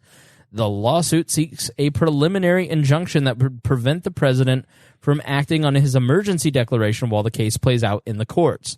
The complaint was filed in the U.S. District Court for the Northern District of California, a San Francisco-based court whose judges have ruled against an array of other Trump administration policies, including on immigration and the environment. According to a count by the Washington Post, the court's judges have ruled against the Trump administration in at least 9 important cases. The complaint argues that diverting money that Congress designated for other purposes violates the separation of powers defined in the Constitution. The complaint says that once Congress passes laws and a president signs them, the Constitution requires that the president take care that the laws be faithfully executed. Another clause of the Constitution, the lawsuit notes, prevents money from being paid from the U.S. Treasury unless the Congress has appropriated it. So, any other thoughts on this? To me, it just seems like such a no-brainer that this should not be something that President Trump should have the power to do. It's not even my bias; it's my bias against power. I think after hearing all the things that the president can do, I think anybody would just go, nope, nope, nah, nope, no more of this. Let's start reeling this in. I think if you go read Storm Before the Storm by Mike Duncan about the end of the Roman Republic, you go, okay, this doesn't feel very good compared to that. Mm-hmm. What are we going to leave the next 5 generations? Debt. Oh, sorry. You meant debt, an expansion of tyranny. Yeah. Gigantic wall, which we'll paint our memes on because they've outlawed memes. Yeah. You're not going to be able to have memes, kids. Yeah. You want memes? Yeah. Gotta go to the wall. Read your memes off the wall. Well, it's the thing. It's, I don't know. You say that he's not going to be able to do this, but like in my head, the wall's getting built. But I don't think so. I think the wall's getting built. I think you got to remember, we're in February of 2019. Democrats starting their primary. Mm-hmm. Realistically, by the end of the year, the 2020 presidential election's in full swing. Yep. Very little gets done in the presidential year because everything's so political. Mm-hmm. And I don't think that Donald Trump's going to get reelected. I don't think he wants to. I wouldn't be, and we have not talked about 2020 yet, but I would not at all be surprised if Donald Trump doesn't run again. Yeah. I wouldn't. I think it's perfectly reasonable for Donald Trump to say, well, the wall got built. Mm-hmm. He can spin this like he got the money for the wall. Mm-hmm. America's been made great again. I'm going to go back to Mar-a-Lago, and here's Mike Pence, or here's Eric Trump, or whomever, Right. And then he's going to, people are going to use him for, demand he comes back. I could see him not wanting to face impeachment, which he will. He will absolutely face impeachment if he stays in. If he stays in, there's no doubt about it. Or he just keeps writing, or he just uses his pen to make sure everything he does is legal. That's the smart move. I mean, this is really where we're headed as a country, where Congress has ceded its power, and so it just is no longer going to. It's not. We're just not going to have the constitutional government that you learned about in school. Like it is going to grow in executive power. Mm-hmm. There's a great book by the Mises Institute called "Reassessing the Presidency." If you want to learn more about the growth of presidential power, that's a great book. As is a book we mention often, "Crisis of Leviathan" by Robert Higgs, I believe.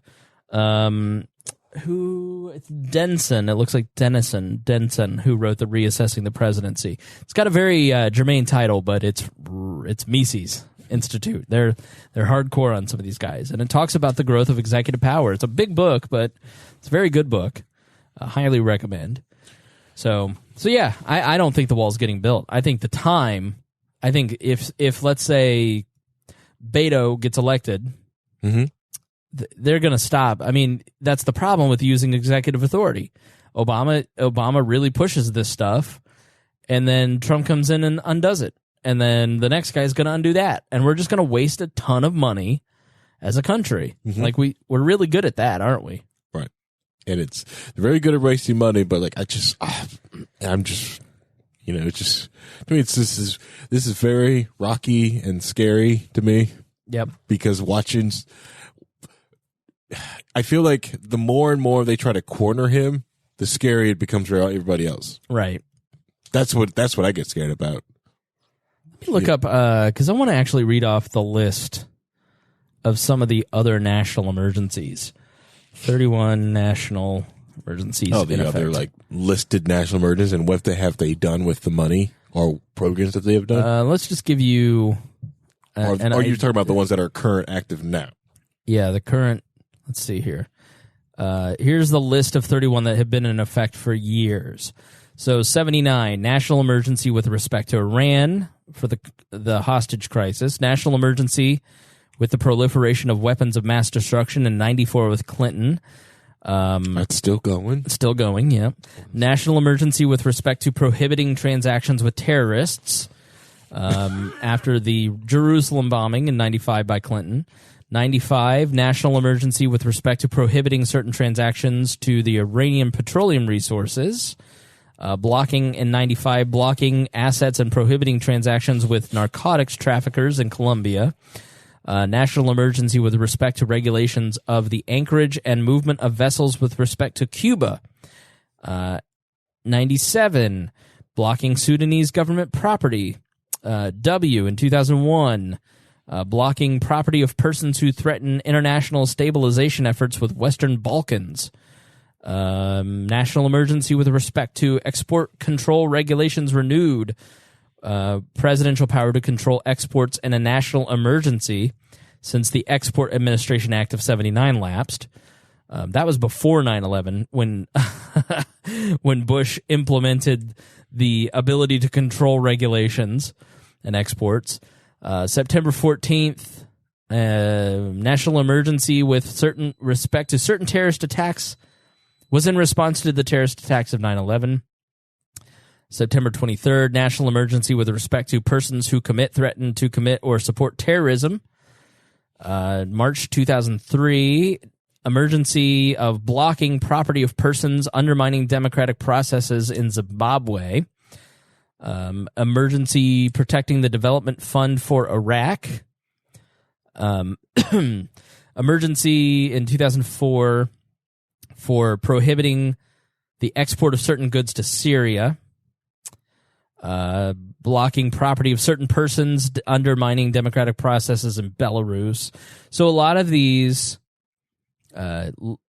dealing with a lot of this is blocking the property and the ability, sort of like the Magnitsky Act in regards to Russia, where one thing that the Americans have done to hurt Putin, to limit a lot of what he's done, is they are blocking the ability of people to of his oligarchs essentially to trade with the United States, to do business in the United States, to use American banks, to trade on the stock exchange, to use American. And if you are a Russian oligarch and you have money in a British bank, then the British bank cannot do business with an American bank, and so they'll just turn down your business. So that's what a lot of these are. Lebanon, Congo, North Korea, Somalia, Libya, and it's basically Yemen, Ukraine, Central African Republic, Venezuela, let's see, Trump, human rights abuse in Myanmar, foreign interference in the 2016 elections. So a lot of these have all been like the Magnitsky Act, and this is very different. This is a president saying, I'm not going to block people who are doing, we don't want your business in this country if you are a genocidal maniac, versus I can't get them to fund my wall, so I'm going to steal the money in more ways than one to do it the way that I want to do it. Correct. But which one of these are like emergencies that they don't have time to pass laws for? Go. No, I agree with you. Yeah, no, I don't disagree. It's like there's time to pass these laws. But plenty of time. But I have less of a problem saying guys who are killing people in Myanmar can't do business in the United States. Like, I don't agree that they should have the power, period. Oh, yeah. You know, and someone on Twitter said, look at this list. Isn't this a valuable list? And I go, that doesn't justify the use of building the wall. Like, this person was trying to say that this power has been used for good, so therefore this is good. And I go, no, that's not how any of this works. Like, he used the ring of power for good these times. Right. So using the ring is good. Right. All right. I think this is just all nonsense. So hopefully you understand it better, and hopefully you have a better view. So any final thoughts on that, Harry? Cast the ring into the fires of Mordor. All right. Don't wear it. Are those dry, boring, run-of-the-mill political talk shows putting you to sleep on your commute or at work? Are you ready for some fun? Look no further. Blast Off with Johnny Rocket is a Seattle-based podcast expressing viewpoints of free markets, voluntary exchange, badass music, wicked banner, and of course, drinking. The Blast Off doesn't shy from the truth, but always brings the party. Let's rock and roll, Raylene. Bring it on, Johnny. You can check us out at thelaunchpadmedia.com/blastoff. Again, that's thelaunchpadmedia.com/blastoff. Launchpad Media. Always launching ideas in your direction.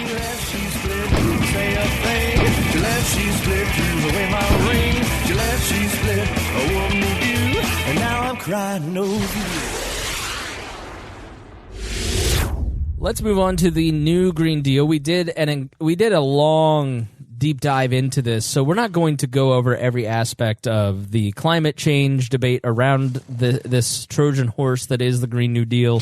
You can go back a few episodes, go back in the feed, and you can listen to the whole thing. But obviously some things have changed with this, and we wanted to give you an update of information. So a resolution has actually been introduced into Congress, and these are just some of the details that you'll get in this resolution.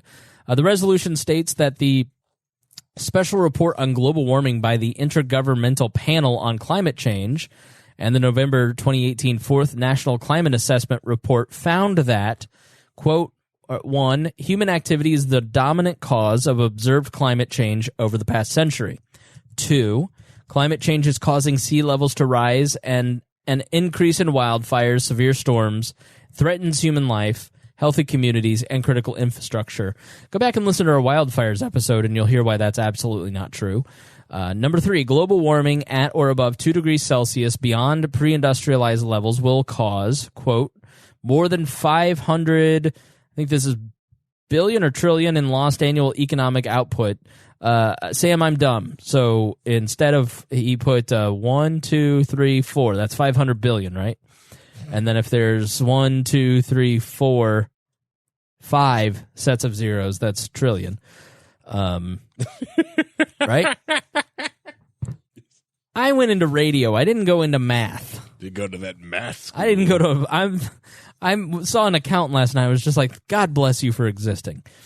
More than 500... Whoa, you saw an accountant last night? Yeah. Did he do your budget or was you? But tell the truth. No, I did the budget today. Okay. No, this was socially. I have an accountant to do my taxes.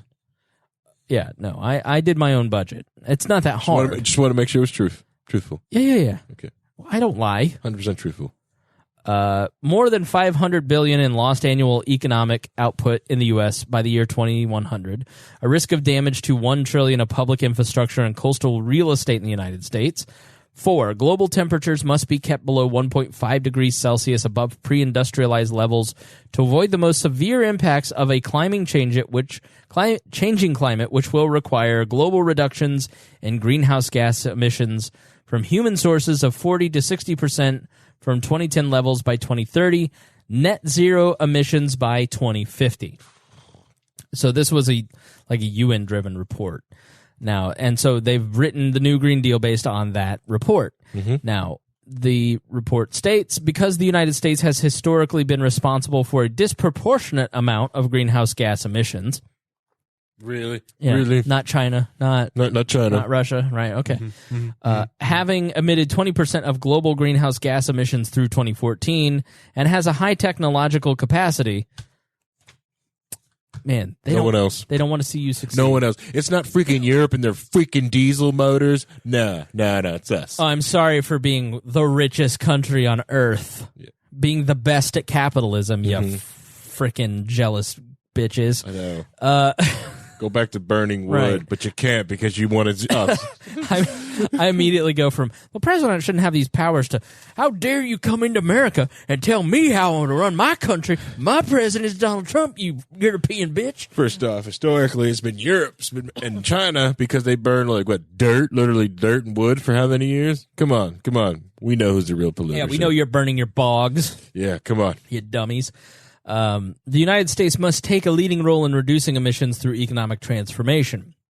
Now, the resolution introduced in Congress says that the U.S. is currently experiencing several related crises, like a declining life expectancy, while basic needs such as clean air, clean water, healthy food, and adequate health care, housing, transportation, and education are inaccessible to a significant portion of the United States population.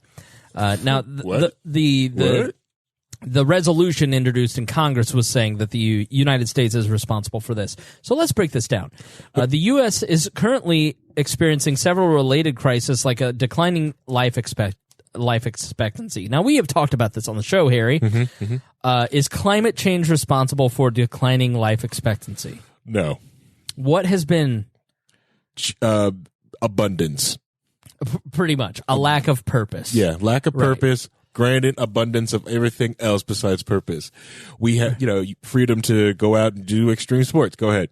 Cheeseburgers. With the every corner. Right. The solution to curing our abundance problem is this resolution. Right, yeah. The climate change issue has had no impact on the declining life expectancy. It has been opioid deaths. It's been deaths of abundance, despair, suicide. Right. And you're restricting of that. Suicides, right. Yes. Yeah. Or deaths of despair. Look up that word. And that's why we have a declining life expectancy, not climate change. While basic needs such as clean air, clean water, healthy food, and adequate health care, housing, transportation, and education are inaccessible to a significant portion of the U.S. population. No. Okay. A significant portion of the population. See, all right, somebody posted something about these food deserts, and they did one for Indianapolis, right? And I kept looking, and they put my house in this food desert. And I was like, I'm in a food desert? Right. And I was like, hold on. Oh, I see the language that they're using, and I see the metric that they use to gauge the food deserts. It's not that they use a distance. They say a mile from a place where we can get fresh fruit and vegetables, right? But it's not as a bird flies, it's as a car drives. So considering most of Indianapolis is set up as for subdivisions and suburbs and places where houses, so you've got to drive a whole bunch to get out of the subdivision before you get to the store. So in a lot of different places, you've eaten up your mile going through your neighborhood and then before you get to the main street. You live less than 5 minutes from a Walmart grocery store. Uh-huh. But it's over a mile. You live 10 minutes. You live 10 minutes from. It is over a mile. You're so close to the fresh market in Broad Ripple, which is like Whole Foods only, hoity-toity. Greater than a mile. It's insane. It's greater than a mile. Right. Great. Yeah, like I said, you run as you go through all your cul-de-sacs. You've cranked up close to your mile before you even hit that main thoroughfare to just get to there. Like, it's just gaslighting. Yes. It's just lying. Yeah, especially trying to say Indiana, freaking the farm country. Like, to say that this is where food comes from. Most Americans, a significant portion of Americans, which is a very vague way of saying it, right, don't have clean air, clean water, healthy food, adequate health care. You can literally see nothing on the camera because my cat's asshole. It's just, good job, Mittens. Yeah, clean air, clean housing, water. Transportation. Like, I'm not going to say that we're killing it in all of those areas for the poor, but this is This is just nonsense. Yeah, nonsense, gaslighting. Now, quote unquote, a 4-decade trend of economic stagnation, deindustrialization, and anti-labor policies have led to hourly wage stagnation, the third worst level of socioeconomic mobility in the developed world, the erosion of the earning and bargaining power of workers, inadequate resources for the public sector workers to confront the challenges of climate change at local, state, and federal level, whatever that means, the greatest income inequality since the 20s. I agree with all that. That's absolutely true. I don't understand the inadequate resources for public sector workers to confront the challenges of climate change. The entire premise of a bureaucracy, of a government, is that they always have inadequate resources, which is why they're incapable of solving any problems. Correct. If you think DCS is solving the problems of children that are neglected, you're fucking fooling yourself. Like, you're not paying attention. You're just not paying enough attention. If you think that the police are protecting your property and your life, you're not paying attention. Right. If you believe that the military is making the United States safer, you're not paying attention. If you believe that the infrastructure of the United States is better taken care of by the departments of transportation, you're not paying attention. If you think that the education department has made your child's test scores better, you're fooling yourself. You're not paying attention. Like, bureaucracy has limited resources to deal with any problem, and it just doesn't work, which is why we are here and doing this show. Yeah, they have blind spots because they're not in it. They're administrators. The way that you solve the climate change problem is to innovate our way out of the problem. Correct. Which America has. Right. But when people try to get in and poke with the system, that's when they have these issues. Right. Like, we were going to smaller cars that are going to get great gas mileage, but they poked at the CAFE standards. Yep. Faster than what manufacturers keep up. So in order to deal with this issue, they made big SUVs. And then they realized Americans love big SUVs. And they have to deal with the CAFE standards from their small cars. So what do? Stop making small cars. Yep. According to her resolution, Alexandria Ocazia-Cortez's resolution, the climate change, pollution, and environmental destruction have exacerbated systemic racial, regional, social, environmental, and economic injustices for pretty much every group. She lists a ton of them on the top of page 4, except white men. Climate change constitutes a direct threat to the national security of the United States. Always got to throw that one in there. Oh, yeah. It's for the children. It makes us safer. Like, so...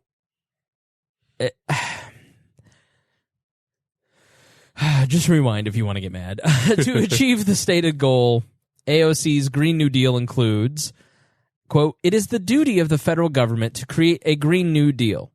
A, to achieve net zero greenhouse gas emissions through a fair and just transition for all communities and workers. B, to create millions of good, high-wage jobs and ensure the prosperity and economic security for all people of the United States. C, to invest in the infrastructure and industry of the United States to sustainably meet the challenges of the 21st century. D, to secure for all people of the United States for generations to come clean air and water, climate and community resilience, healthy food, access to nature, and a sustainable environment. And E, to promote justice and equality by stopping current preventing future, and repairing historic oppressions of, quote, pretty much every group that isn't white men. Thank you, Sam, for that. Right. He's right. He ain't wrong. According to the resolution, these goals will be accomplished through a 10-year national mobilization that will require A, building resiliency. Now, when I read this stuff, I want you to think about our previous North Korea episodes and the way that they talk about their government in North Korea, and it sounds exactly like this. I was just reading that, hearing the propaganda that I've seen from North Korea. It's amazing. A, building resiliency against climate change related disasters by leveraging funding and providing investments for community defined projects and strategies. B, repairing and upgrading the infrastructure in the United States, which includes meeting 100% of the power demand in the United States through clean, renewable, and zero-emission energy sources, of which we have told you that currently in the United States, it's around 9%. Right. A very small percent of the United States has zero-emission, renewable, clean energy. Like the number one renewable energy source is wood burning, which contributes to climate change. Correct. So even though it's a renewable, it still gives off, greenhouse gas emissions. Right. Yeah. So building a smart... So when we're all poor, because the economy has been nationalized and completely ground to a halt, and everyone went galt and moved to New Zealand, right, and the United States ceases to exist, you will still, by law, not be able to burn wood, as your ancestors did through the millions of years. No coal for you. So we live in the mega city of Miami. Still can't, by the way. Yeah, we're protecting Miami. So you, by the way, can't have nuclear either. That's the safest, cleanest bit of No. But it's the safest, cleanest. Right. Safest, cleanest. Have you ever heard of Chernobyl? Yeah, I have. And, Fukushima? Yeah, and those were... You remember all the bad things that happened at Fukushima? Fukushima was a water pump issue. The pump stopped pumping clean water for the cooling issue, but it'll get cleaned. It's solved. It's not that bad. It might have contaminated fish. It did not. But it might have. But it might have, Harry. But it didn't. No. It might have. Yeah, it might have had, right. But it didn't. But the important thing is that it might have. Yeah, but the fail-safe, but it doesn't. No. Work that You're not way. listening. You're not listening to me. Radiation doesn't work that way. No. It might have infected the fish and flowed over the ocean to California. It might have done that. But it didn't. No. You're not listening to me. It might have. Anyways, but it didn't. And then but it might have. But it didn't. And anyway, so when it comes to the like Chernobyl, we're talking about what? Soviet era, negligence. A size 2 times of London. Yeah. That nobody can visit anymore in the middle of Russia. Yes, but now nobody wanted to go there, but there's the main part because they went and tried to fix the issue too late, and then the biggest issue and the only way we can really solve it is just pour more concrete on top and just wait for it to stop. So I wonder, Harry, if, and I'm just spitballing here, okay, but I'm thinking about the nature of Soviet Russia, and now that the wall has fallen, and we know how Soviet Russia operated, and how inefficient their entire economic system was, I wonder if things were less safe at Chernobyl because it was a public property versus a private operation. You're correct. I wonder if maybe Chernobyl's a bad example. It is. Because it was run by a bunch of communists. Correct. The next example is 3 Mile Island, which nothing happened. But it could have. But nothing happened. I need you to admit that something could have happened. Oh, something could always happen. Something could happen at every solar plant, which kills tons of bats and birds all the time. We'll see. There you go. I mean, we need to stop solar right now. Yeah. Right. Yeah, but the thing is, nuclear's on the way forward. There is not enough lithium in the ground, right, to make enough batteries for the cars, your cell phones, and everything else, and your houses. There's not. I'm sorry. There's not enough lithium. No. Here's what you don't understand, Harry. Everybody's going to get a cell phone, and we're going to make sure that everybody has an electric car. No, there's not. No. I'm tired of the politics of negativity. It's not politics. It's the math game. I'm tired of this. No can't be an answer. It's not I'm not saying no. There's just not enough lithium in the earth. Harry, I need you to have some vision here. I am. Unless you know of a meteor that is just full of lithium. Okay? But no, everybody's going to get a cell phone. I'm going to make sure that the government makes sure that everybody gets a cell phone. All right, everyone can have a cell phone, but everyone can't have a Tesla. No. Everybody's going to get a Tesla, too. No. And a house battery. Yeah. No, whoa. Yeah. No, the government's going to pay for it. No, you don't understand. No, we're just going to pay for it. They can pay for all they want. There's just not enough lithium. That's why it costs so expensive. We'll just make more. No, we'll just make more lithium. You can't make more lithium. I'm gonna go to Congress. I'm gonna declare a national lithium emergency, and we're gonna fund a project to make more lithium. It'll be fine, dude. You stop worrying. Yeah. This bartender from New York has it all figured out. So here's what we're gonna do in the next 10 years if we pass this. Building resiliency against climate change-related disasters by leveraging and funding and providing investments for community-defined projects and strategies. Sounds like community organizing to me. Just a little. So if you and I went to AOC and said, we have a community group and we are libertarians that we're going to give back to the community that's going to help climate change, do you think we'd get approved? Oh, of course, naturally. Really? No. We're not a snowball's chance in hell. Right. But we're intersectional. I'm white and you're intersectional. Yeah, pretty much. Yeah. Right. I get the sexual. But I'm guessing that probably our politics would play a lot into. I bet you 80-20 there. I bet you. I'm just going to go out on a limb and I'm going to say that leveraging funding and providing investments for community-defined groups probably are groups that AOC likes. Correct. And so they're going to build power bases in local communities with federal funding for bullshit projects that never get done. But groups have a lot more money to hire people to do community organizing for Democratic candidates. Those will be coincidences. They're just weird. Weird coincidences. I'm so sorry for being a conspiracy theorist. Yes, you are. I'm sitting here. I need to have an open mind towards this. Correct. All right. And besides, you'll need those groups so when the power stops turning on, you need them for survival to hunt the wolves. Well, those are the people who will be handing out the food that is donated to us from China. Correct, yeah. Helping you fight the bobcats as you walk your dog. Oh, we'll have eaten those a long time ago. I'm going to eat the shit out of some bobcats after this bill passes. I'm going to eat cougar. Geese. I'm going to eat goose. There's not going to be my keto diet, I'm going to go full meat. That's how you know the recession wasn't that bad, because you kept seeing these geese. Yeah. I was like, the recession's not that bad. B, repairing and upgrading the infrastructure in the U.S., which includes meeting 100% power emissions, building smart power grids, quote-unquote smart power grids, whatever that means. Upgrading. It means we can shut off your air conditioning because we think you're using too much power. Oh, wait, what does that mean? It means we shut off your AC because we think you're using too much power. Meaning, you want to put your AC on 62, but we feel that you're using too much, so we're going to set your AC to 80. Harry, get my gun. That's what smart power grid is. You will not pry my air conditioning out of my fat, dead fingers. That's what it is. That's what they're talking about. Smart thing is like, this person is using too much power out of the collective. Upgrading all existing buildings in the United States, and building new buildings to achieve maximal energy efficiency, safety, affordability, comfort, and durability.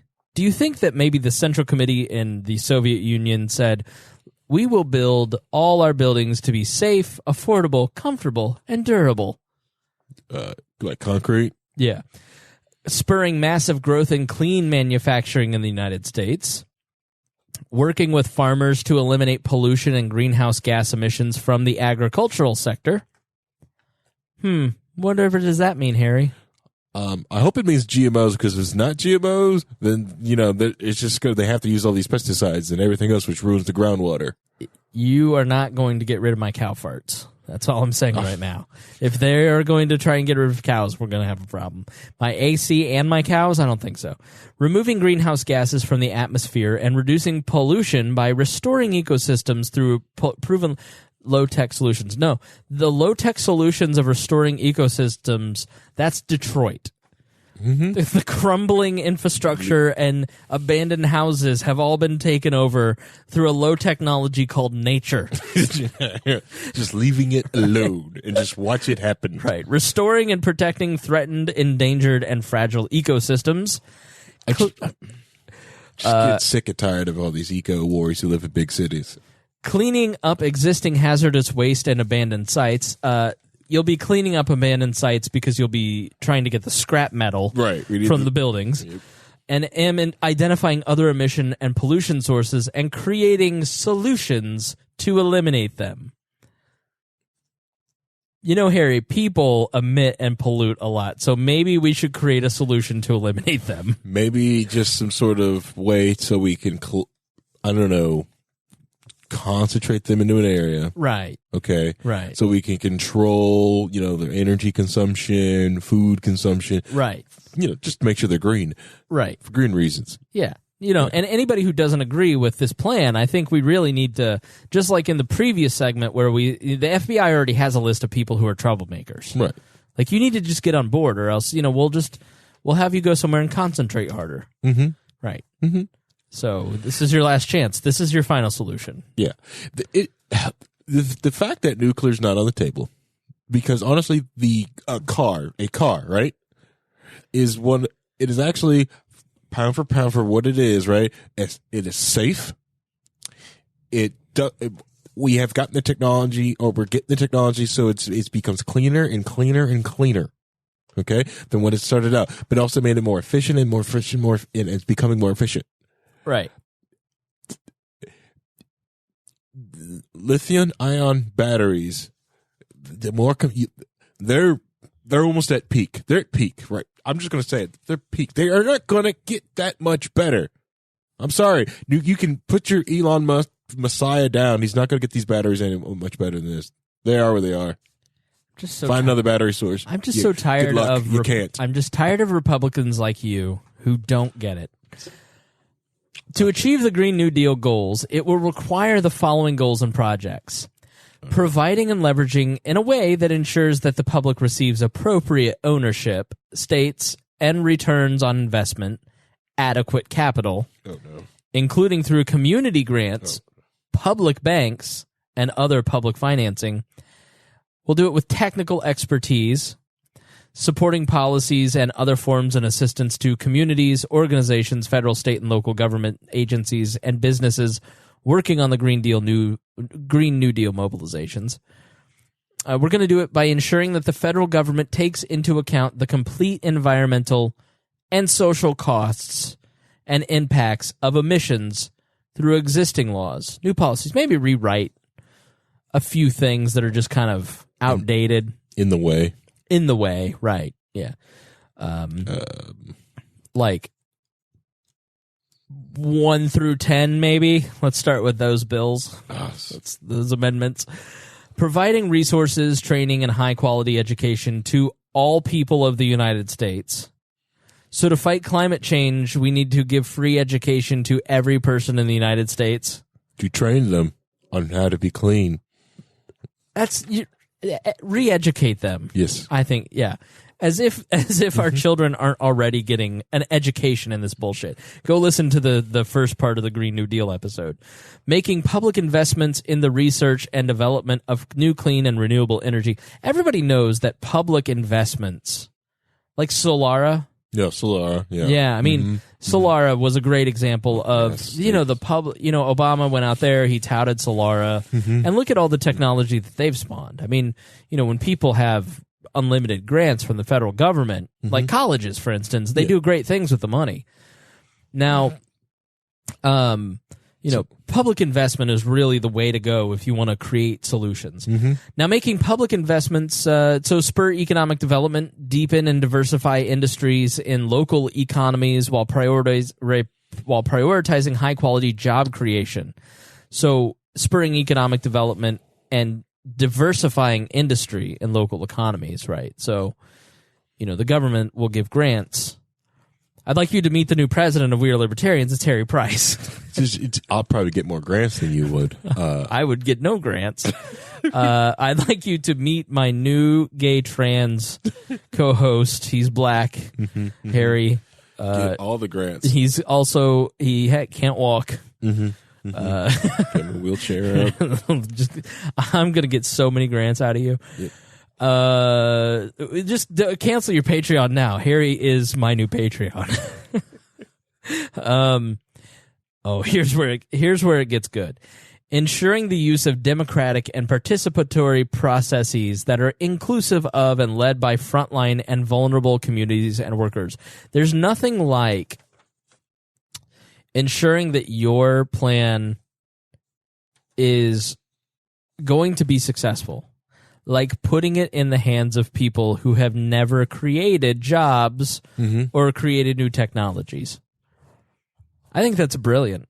We'll just give these people who are not productive members of society the chance to be producers. I'm sure it'll work. Yeah, I'm sure the only thing they're needing is that lump of cash. They just need a lump of cash to make it work. Small loan of $1 million. Habits don't matter. I mean, if you have the money, then all of a sudden you just change. Exactly. Donald Trump was a lazy so-and-so until his dad gave him a small loan. You know. I mean, look at how many lottery winners are doing great right now. Oh, yeah.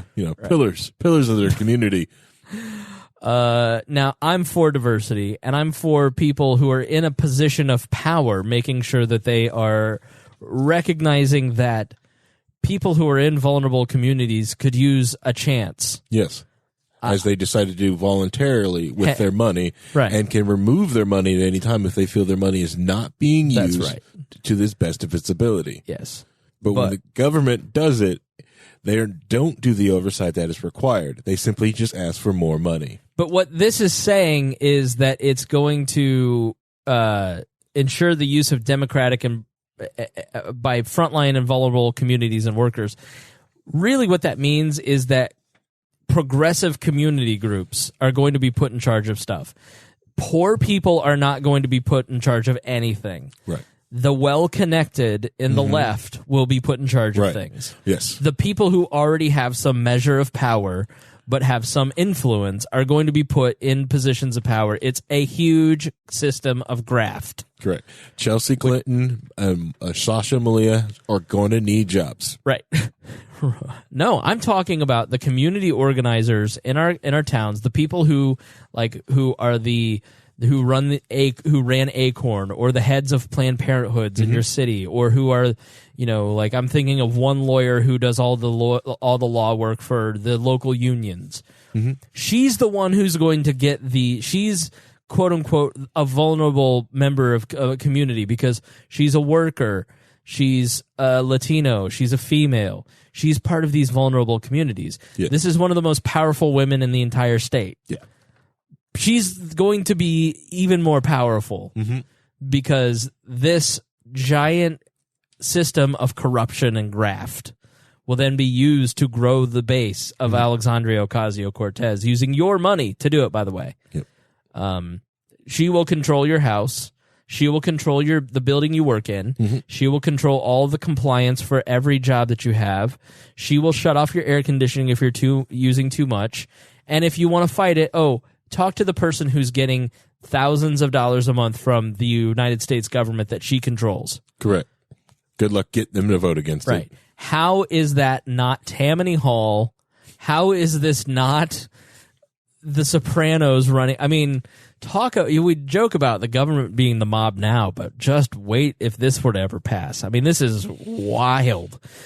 We're going to ensure that the Green New Deal creates high-quality union jobs that pay prevailing wages, hire local workers, offers trainings and advancement opportunities, and guarantees wage and benefit parity for workers affected by the transition. So they're going to control wages. Wage control always seems to work well. Always. Didn't break any other systems. Right. Guaranteeing a job with a family-sustaining wage, family and medical leave, paid vacations, and retirement security to all people of the United States. So to protect the environment, we need to buy off local politicians. We need to buy off local community groups that believe the right things. We need to create union jobs. We need to guarantee that everyone has a job, whether they're willing to work or not, which was in the actual language. Everyone's going to get a family-sustaining wage. So they're going to raise the minimum wage. What the heck that means? They're going to give family and medical leave. So you get paid time off from the taxpayer. You get paid vacations from the taxpayer. You get retirement security to all people. It doesn't say Social Security. It says retirement security to every person in the United States. So we're going to to save the environment, we're going to basically make sure that we give you a giant lump sum of money and then a pension. Yes. To save the environment. Correct. Okay. So what if nobody... yes, sorry. I was going to say, what if no one works? What happens then? No, people will work because they'll be dedicated to the idea of saving the environment. How many people right now just love the environment and are willing to do what you don't get is that people aren't selfish like you. They don't think about their own personal incentives. When they look at the struggle that we have before us, they don't think about what they're getting and what they don't get in their paycheck like you. You're just greedy, okay? They think about how can we save the environment. That's what this is about. This is about strengthening communities through selfless acts of public service. And you'll just never get it because you're greedy. Yeah. So here's other ways we're going to save the environment. Strengthening and protecting the right of all workers to organize, unionize, and collectively bargain. We're going to save the environment by strengthening and enforcing labor, workplace health, and safety, anti-discrimination, and wage and hour standards across all employer industries and sectors. We're going to save the environment by enacting and enforcing trade rules, procurement standards, and border adjustments with strong labor and environmental protections. Ensuring that public lands and waters are protected. Obtaining the free, prior, and informed consent of indigenous people for all decisions that affect them in their traditional territories. Ensuring a commercial environment where every business person is free from unfair competition and domination by domestic or international monopolies. So, Harry, we're going to save the environment by ensuring a commercial environment where every business person is free from unfair competition and domination by domestic or international monopolies. So you're going to make, what's that term called where you're only going to allow 3 companies or 4? I forget what it's called. A cartel? Oh, yeah. Right. Okay. Yeah.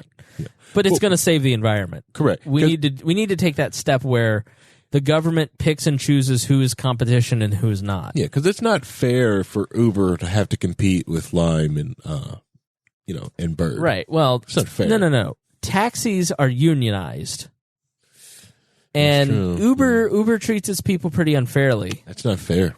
Right. They have too much flexibility, and it hurts the local taxi drivers who have to pay $250,000 for a medallion. Yeah. So, which puts that money back into the local politician's pocket. So, so we're going to save the environment by providing all people of the United States with high-quality health care, affordable, safe, and adequate housing, economic security, access to clean water, clean air, healthy and affordable food, and nature. So we're going to control the food supply. We're going to control the environment. We're going to control the economy. We're going to control housing. We're going to control healthcare. We're going to control building codes. We're going to control local politics. And we're going to save the environment doing this. When do you get to the tree planting? God, your lack of vision. So, how about cleaning Fall Creek? How about just clean the water? So here's some thoughts from our researcher, Sam. Environmental protections does not seem to be the priority and main focus of a resolution that is supposed to be about reversing the effects of climate change. Quote-unquote green, whatever, buildings, emission standards, energy sources are used as an excuse to drastically restructure our economy and society. Many of the proposals that are supposed to be tied to improving the environment don't relate at all. Race, education, strengthening unions. According to the Green New Deal, FAQ that was released, her office has now released a statement saying that this FAQ was released by mistake and was just an unfinished draft. So they retracted it. But according to the FAQ that AOC's office released, 92% of Democrats and 64% of Republicans support the Green New Deal. I'd love to see that sampling size. I mean, who wouldn't want free housing, free healthcare, free everything? Santa Claus. Right. Sam says, I have a hard time believing this is even close to being accurate. This FAQ is the same sheet that included the language that called for economic security for all those who are unable or unwilling to work. Listing 12 different, quote, frontline and vulnerable communities that are essentially minority groups has nothing to do with the environment and everything to do with identity politics, and nothing in the resolution comes close to offering concrete paths to achieving this. I know a resolution doesn't have to be as specific as actual legislation, but this offers absolutely nothing in terms of how these goals will actually be met. Now, the source that Sam used for this document that we just read was 116th Congress First Session House Resolution and the Green New Deal FAQ. Oh, wow. That's None of this came from... So that's all? Not... QAnon, right? Right. None of the information in here came from Alex Jones, okay, or Paul Joseph Watson, or Glenn Beck, or Sean Hannity, or the Young Turks, or Bloomberg, or the Washington Post. It came from the resolution that she introduced. And what the heck gets voted on? Right. Well, actually, Mitch McConnell scheduled a vote in the Senate on this. Ooh. And so it's brilliant because he's going to force all these people who don't want to vote for this because they know it's communism, but they know that their base wants it because it's popular. Right. And so he's forcing them to say yay or nay on this, thereby causing a lot of division in the Democratic caucus between the base and the politicians. So... which could cause a lot of them to lose their seats next year. Oh, this is awesome. It's brilliant. It was a brilliant... Mitch McConnell, move. The old turtle is... He's just like, watch you this. Don't fuck with Cocaine Mitch. Watch this. Cocaine Mitch is a survivor, all right? There's going to be two things after we're all done with this Green New Deal that survive. It's going to be Cocaine Mitch... Boehner's hair. Oh, sorry. It's going to be Cocaine Mitch and Nancy Pelosi. That's it. All right. I mean... We don't really need to tell you what to think about this. We read the resolution to you. If you think that any of this is about saving the environment, then please join the Patreon. $1,000 a month and I'll get you into heaven. Yeah. I know. We should probably plant more trees than that. Honestly. At $1,000, I'll plant a tree. Crazy. I will plant a tree. Can plant more trees. So final thoughts for the episode, Harry. First off, you called me greedy, which I like to retort that. First off, what's mine is mine. What's yours is yours. Until I make yours mine with orange light, it's all mine. I just am so tired of capitalism and the attitude that it breeds in its adherents. Like, this is just, you're displaying late-stage capitalism at its worst. Where's my Gordon Gekko? With the Green New Deal thing, the thing that gets me at, it's not the more ridiculous nature of some of the stuff. It's the naivety and the thought of how many people would die if even 50% of that was implemented. Yeah. The power stuff alone, the idea that nuclear is not even on the table is an ignorance on how, the power needs of this country or the future power needs, or going with electric power. They're going to restrict fireplaces. Right. Like, we're going to take away the power that you have, which is probably coal supplied. Yes. Or we're going to... Coal or natural gas. Coal, natural gas, steam... We're going to get rid of all of it. And then you can't burn wood either. Right. So how are you going to keep yourself warm? Like, you don't understand, like, you cannot, this is the folly of socialism. Correct. I'm not on the Alexandria Ocasio-Cortez train that she's a dumb person. I just don't think that she is intelligent enough to run all of human society, like all of humanity. Right. Like, like the folly that there are people so skilled that will go to work for the government, that will have the ability to control every aspect of human life in the United States. There isn't anybody who has that capability. Like, as much as I respect Mitch Daniels, for instance, he doesn't have that ability. Nope. Like, human beings are fallible. Like, I just don't think that Alexandria Ocasio-Cortez is smart enough, nor is anyone, to design a system that can completely revise the economy in 10 years. Like, it's so foolish. This could have made more sense if she was talking about more of producing new nuclear power plants and getting away from fossil. That makes sense. That makes some sense. That would make sense. That makes perfect sense. And give us the power needs we need. But it's not there. Yeah. Also, congratulations to Mitch Daniels on another tuition freeze at Purdue. Another tuition freeze and raising wages at Purdue. He's doing amazing at Purdue. He's one of the smartest humans that I've ever seen. I mean, Mitch Daniels is in a class of his own in this country, and it is a shame that he's never run for president. I'll tell you off air why he didn't, but he should have been president because we would have all been better off for it. Yeah. So the only reason that Mike Pence ever had a successful run as a governor was because he followed Mitch Daniels for 8 years. Correct. I mean, Pence was terrible as governor. Yeah, and all Pence needed to do was just say nothing, do nothing. And he still couldn't do that. Right. Yeah. Right. Yeah. So look up RIFRA. Just drive a truck around, right. Look cool, put Photoshop his face on Mitch Daniels on a motorcycle once or twice. All right. Been fine. Final thoughts. I told you, what's mine is mine, what's yours is yours, until I make yours mine. With Orange Light, it's all mine. All right. I have no other final thoughts. Thank you to Sam for such great notes. I will be honest, I did not do a ton of prep, and I felt that he really carried this show, and he usually does. So my head has been other places for the last couple weeks, and so it is great to have people involved in We Are Libertarians that can help out and can help you put together a great show that helps you learn a lot. So it's nice not having to do it all on your own. Maybe this Green New Deal thing, where we're all working together there's a point. So thank you to all of you for listening to We Are Libertarians. If you got something out of the show, then please share it. If you're so moved, then please donate to our Patreon and support the program. It only continues. You only continue to get these aha moments if we continue to do the show, which we only can do if you continue to contribute on Patreon.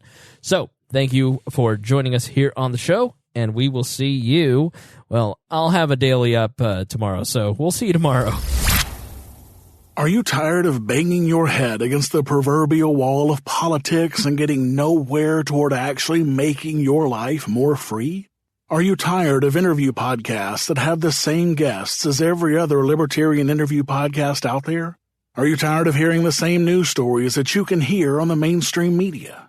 Then you need to listen to The Lava Flow, where we don't do politics and we don't do the major stories that exist only to divide you. We talk about news that affects you and your freedom, and we work to find solutions that can actually help you to be more free. LAVA stands for Libertarian, Anarcho-Capitalist, Voluntarist, and Agorist. And if you consider yourself to be in any of those categories, all of those categories, or just interested in learning about them, then the Lava Flow podcast is for you. Check us out at thelavaflow.com. The Lava Flow podcast, channeling the flow of information to the libertarian, anarcho-capitalist, voluntarist, and agorist community. thelavaflow.com.